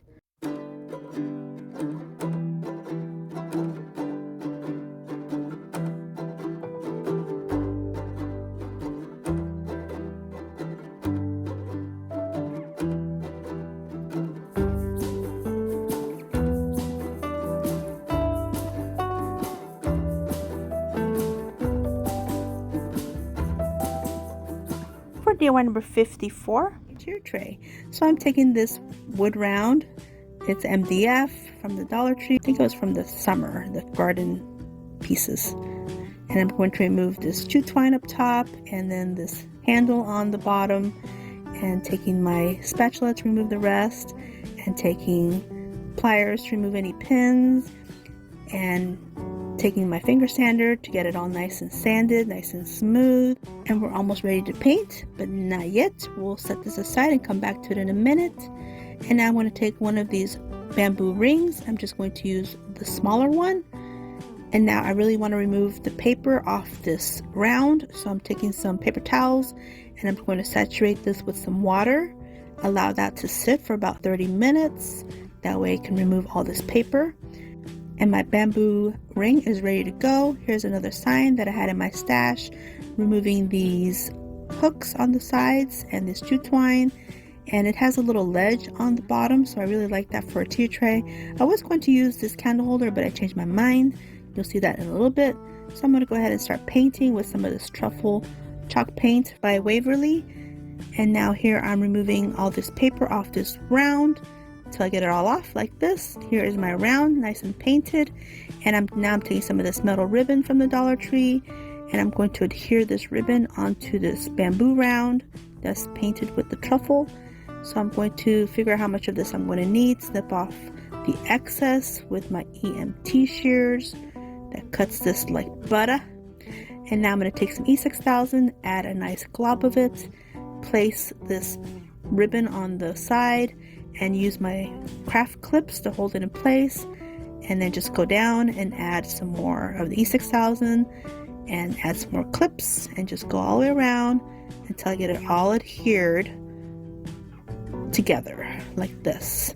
And once I get to the very end where I started from, there's still some E6000 there, so I just added another clip, and that is it. Now I just set this there overnight so it'll dry and cure.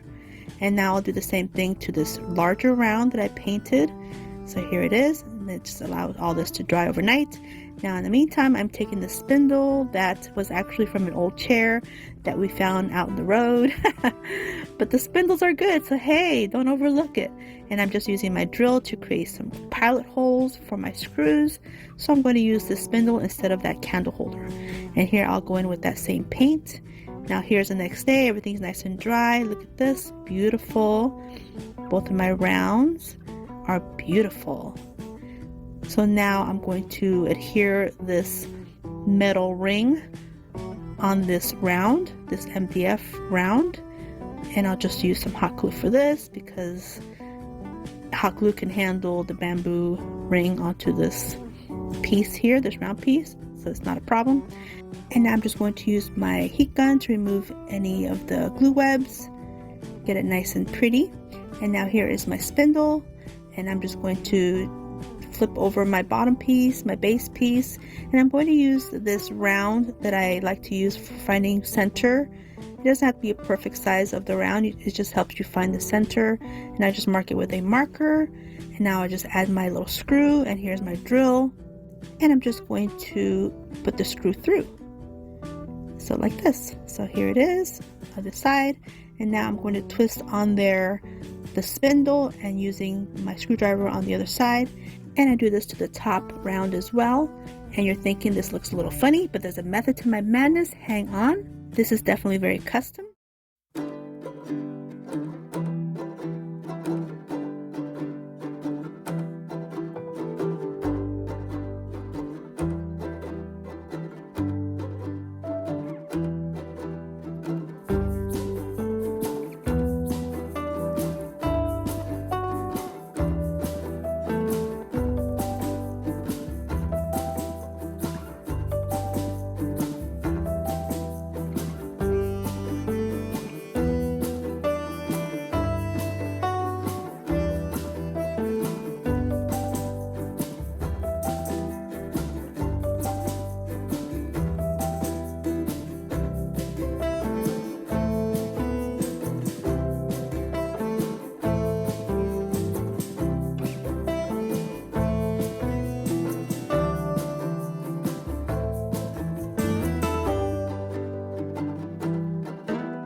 For DIY number 55, ceramic loaf pans at my local thrift store.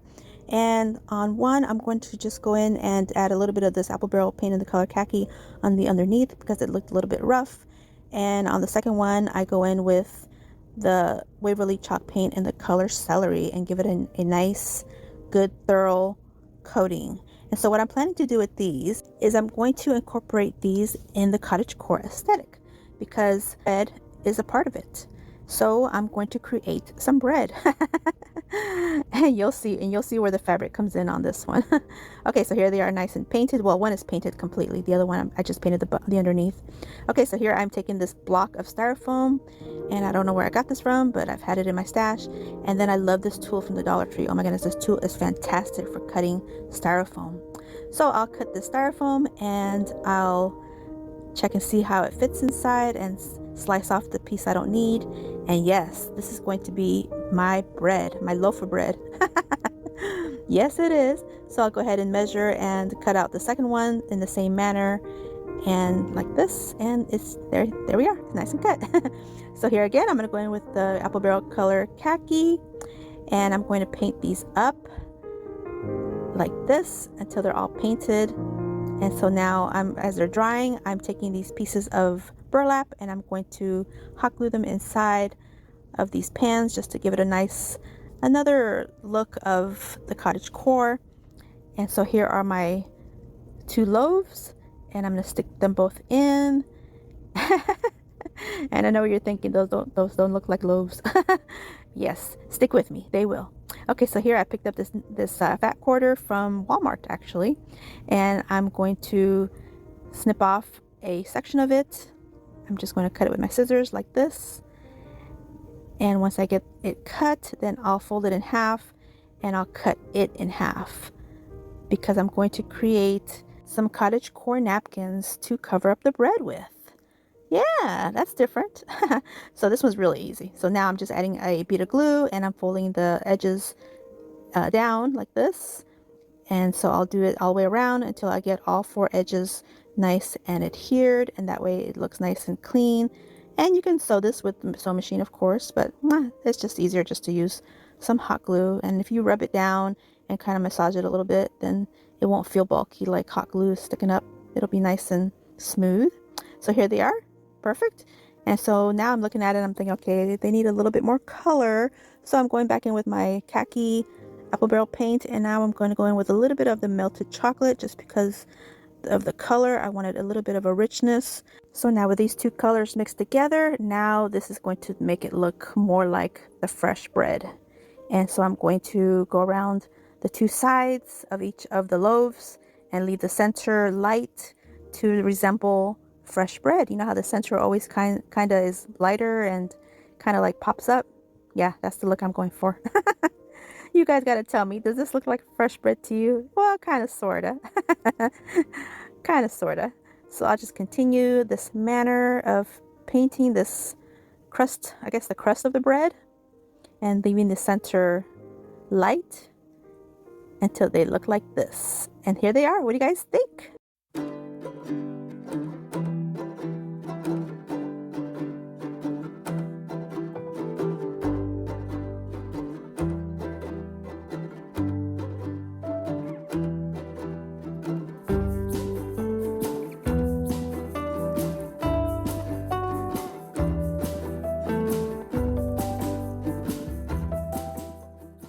For DIY number 56, I picked up these 2 wooden bowls from my local thrift store, and I'm going to go ahead and start sanding off any residue that's on them.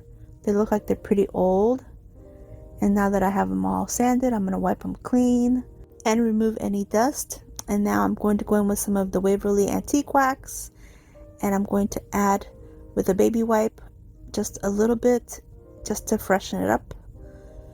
And I know I'm going to end up distressing it, but I don't know, I felt like I had to brighten it up a little bit first just to give it a good base. Does that make sense? Or am I just silly?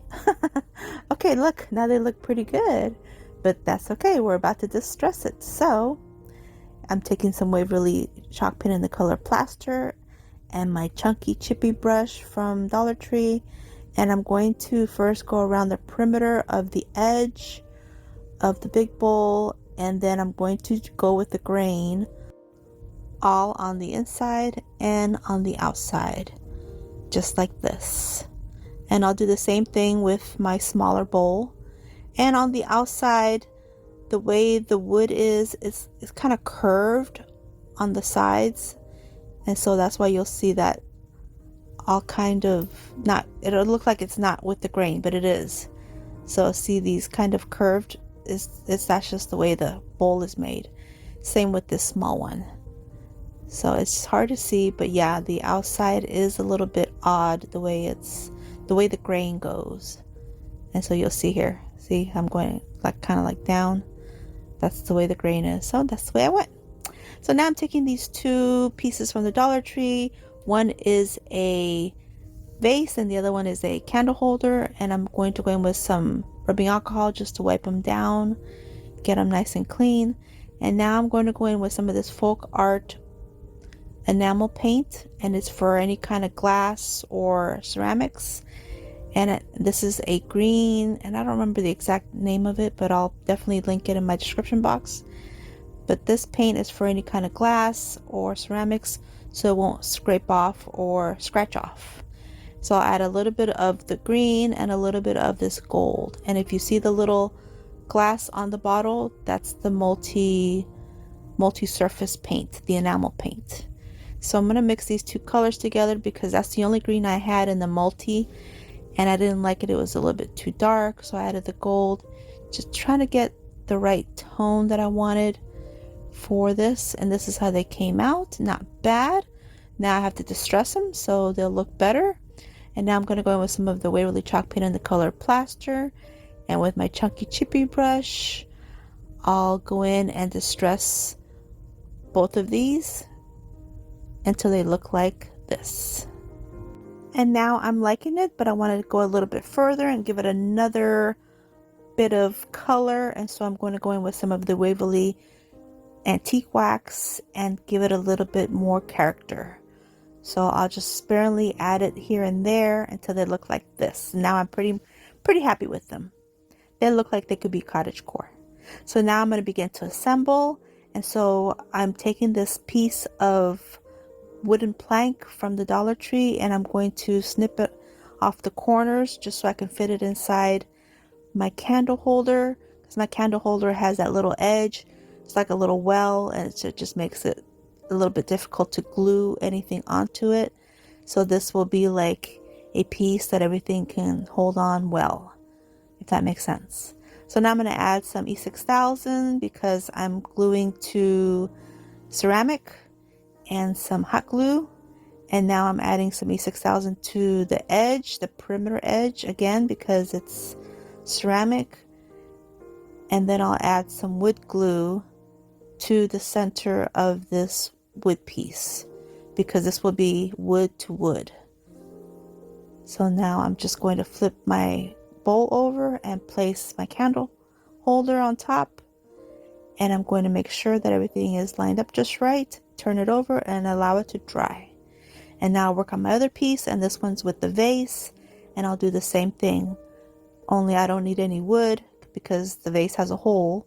So I just add the E6000 and I'll just place this on the middle of the bottom of this bowl and then double check with my ruler, make sure it's all even, and place that on the side and allow that to dry overnight.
For DIY number 57, I'm going to begin with one of these little wooden trucks from the Dollar Tree. It's the 3D one.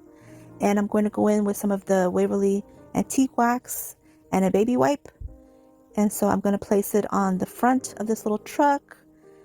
And as I'm working on it, I'm thinking, okay, I think I want to do the inside, but it's a little bit difficult to get to the inside. So I do the unthinkable. Yes, I broke my little truck in half on purpose. But now I can add my Waverly antique wax with no problem. So I'll just go ahead and saturate this little piece, but I only do one side. And I'll go ahead and do a full coverage. And now I decide, okay, now I need to remove these little wood pieces because this one here is in the way. So I'll take my needle nose pliers and I'll just gently pop it right off like this. And now I'll go in with my scraper to remove any excess wood. And I'll also use some sandpaper to make it smooth. And now I'm able to paint the whole piece seamlessly, like this. And now I'll go ahead and remove the other piece that was on the other side with the same needle nose pliers, and it just pops right off. And now I'm going to go in with some of this really pretty scrapbooky paper that I had, and it's very Cottagecore. And so I'm going to use some matte Mod Podge and add it to my little trucks, to this side of the trucks, and I'm going to place my pieces of scrapbooking paper on the front, on top, and allow them to dry overnight. Once dry, then I'm going to take my detail scissors and remove any excess paper. And once I remove that, then I'm going to go in with my little finger sander and sand down and remove all the excess paper. And this gives it a very clean line, very clean cut. You won't even be able to tell from the other side. And I'll keep working on it until I get them to both look like this. Just look how smooth this looks. I love this way to cut the excess scrapbooking paper. So now I'm taking my little finger utility knife, and I'm going to make an X on the bigger window and a little triangle on the smaller window because I need to remove all this. So I'm just going to pop that out. And then for this little piece, I'm going to use my emery board, which is a really good sander for like little small spaces until they look like this. Look how cute. So now I want to cut out those little details. So with my little utility finger knife, I'll just cut them out, and then I'll stick my emery board in through there and keep working it until you can see all the little details, all the little cut details that were on the original wooden piece. And so I just keep working on this until it looks like this. And now I'm going to go back in with my Waverly antique wax and just give it a little detail all over the edges, give it that little bit of a rust look, and I'll just go around the whole perimeter of the scrapbooking paper side until they look like this. And now using this Hello Autumn stamp that I had, I'm going to put it in some brown ink and place it on the door of the two trucks. And it says Hello Autumn. Really cute. I love using stamps. It's a really great alternative from the Cricut. Okay, so now I'm going to use some black to go on the other side and place the same thing on there. Hello Autumn on the back side. This little truck is going to be two-sided, so that's why I'm stamping both sides. So now I'm taking some of these wood stems and I'm choosing two that are very similar in size because I need them to be round. And I'm using my little saw, my little table saw that my husband got me, but my battery died and it didn't record. But I cut them, look. I cut them, and so these are going to be my wheels for my little trucks. So now I'm going to begin assembling, and I'm just simply going to hot glue these wood stems that were cut in half with my saw and placing them on the wheels of this truck. So they're going to be the wheels. Now you can't get any more Cottagecore than that. Wood stems for wheels, yes. But look how cute, so cute. So now all I have to do is hot glue these little rectangular pieces, these wood pieces back on. So I'll place them on the side of the truck like this. Do one, do the other, kind of where they had them before. And then I'll place some hot glue and then just join them together. And you'll see what this looks like when it's done. Oh my goodness, it's so adorable. So I placed everything on the surface so it'll be nice and leveled. And look, any way you look at it, it looks perfect. Oh, so cute. Okay, so now I'm taking one of these huge, almost like a tongue depressor craft stick. This one's from Walmart. And I'm simply removing the rounded edges, and then I took a little piece and hot glued it to the one side. And now I'm going to add a little bit of the Waverly antique wax just to make everything uniform. And then once that's dry, then I'll hot glue this piece in place. So that way there's like a bottom to my little truck like this. So now I'm ready for embellishing. So I'm going to go in with some of these mini hay bales, and I'm going to add 3 to the back. And I'm going to hot glue them in place like this. I kind of wish I would have hot glued them more centered, but I kind of went against one of the walls of the truck, which still works out, but I kind of wish I would have done a little bit centered. And now I just embellished with some of these really cute sunflowers, and that is it.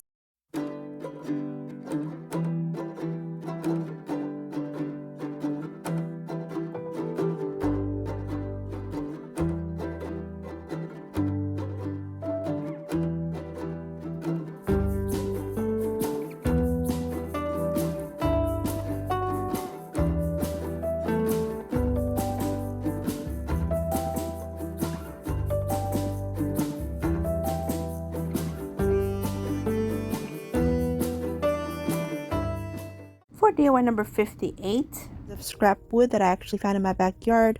They were just left over from another project, so I cleaned them up and I sanded them up. And now I'm going to go in with some of the Waverly antique wax, and with my chippy brush, I'm just going to go real lightly along the edges just to make all the lines more defined. Give it a little bit of an aged look, even though they already kind of look aged from being out in the yard. And I'll just keep working on it and working on it until they look like this. So now it's time to start embellishing my little stack of books. And so here I decide to use this little sticker pack with the little gnomes, and I just want this little piece, this pop-up piece, and I think it says grateful and thankful, or grateful and very thankful.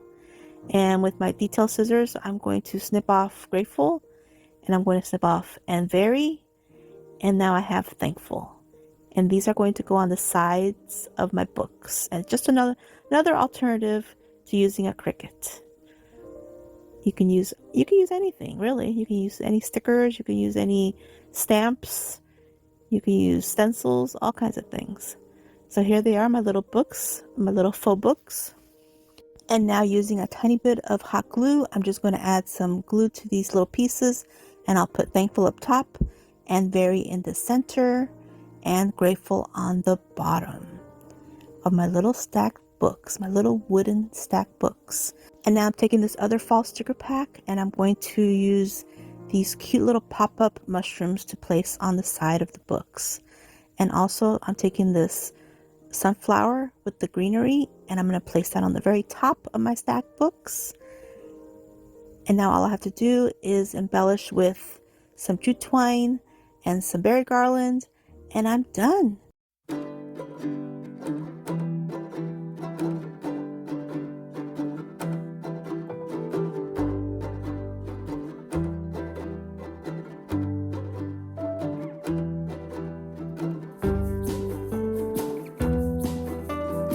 For DIY number 59, clipboard looking picture frames from the Dollar Tree, and it's got the little kickstand on the back. And I'm going to remove this bow, but I will be reusing it. And now with my mini screwdriver set, I will remove the little clip part of it. I don't need it. I won't be using it. And now going back to that little gnome sticker pack, I decided to take the little gnome that's holding the banner that says fall, and I'm just going to peel it off slowly and just simply placing this on the front of this little clipboard looking picture frame. Look how cute! So cute. And now with the other sticker set, I go back to that, and I'm going to take the little leaves that's on there and place them kind of like the way they have them on the sticker pack. And then I'm also going to take a little, it's like a little berry pick, and I'll place that on the bottom, just because I didn't think anything really big would fit on there besides the gnome. And now I'm just going to hot glue the little burlap bow back in place, and I'm going to secure the two sides so they won't be so wild, and I'll fluff up the bow itself.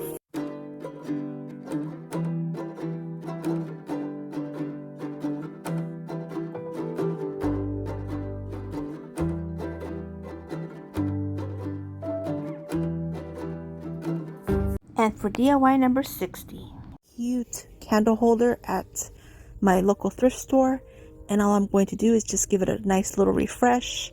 And I'm going to take some Waverly antique wax and just give it some more distressing because it looks a little bit like it needed a little refresh. And then I'm also going to take some of the Waverly chalk paint in the color plaster and cover up the gold fire screen. I don't like it gold. I think I want it a little bit lighter, a little bit more Cottagecore.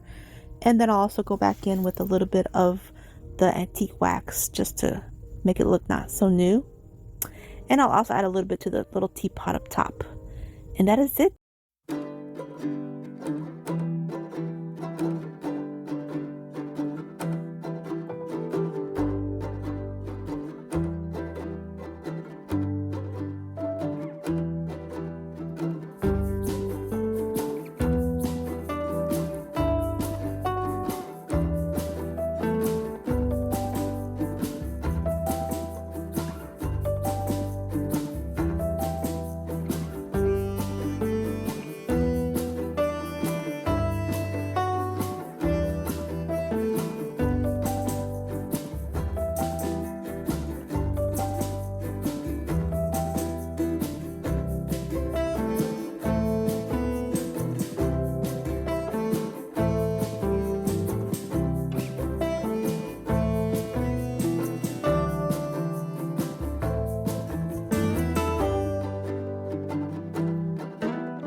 Well, I'd like to take a moment and express my gratitude for you taking time out of your busy day and busy week to watch my video.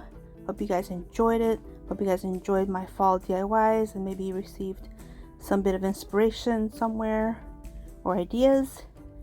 And if you enjoyed this video, please give me a thumbs up. I'd really appreciate it. And don't forget to subscribe if you haven't yet. And if you want to see more, definitely subscribe. And until my next video, stay healthy, safe, and strong. And have a great day. Bye-bye.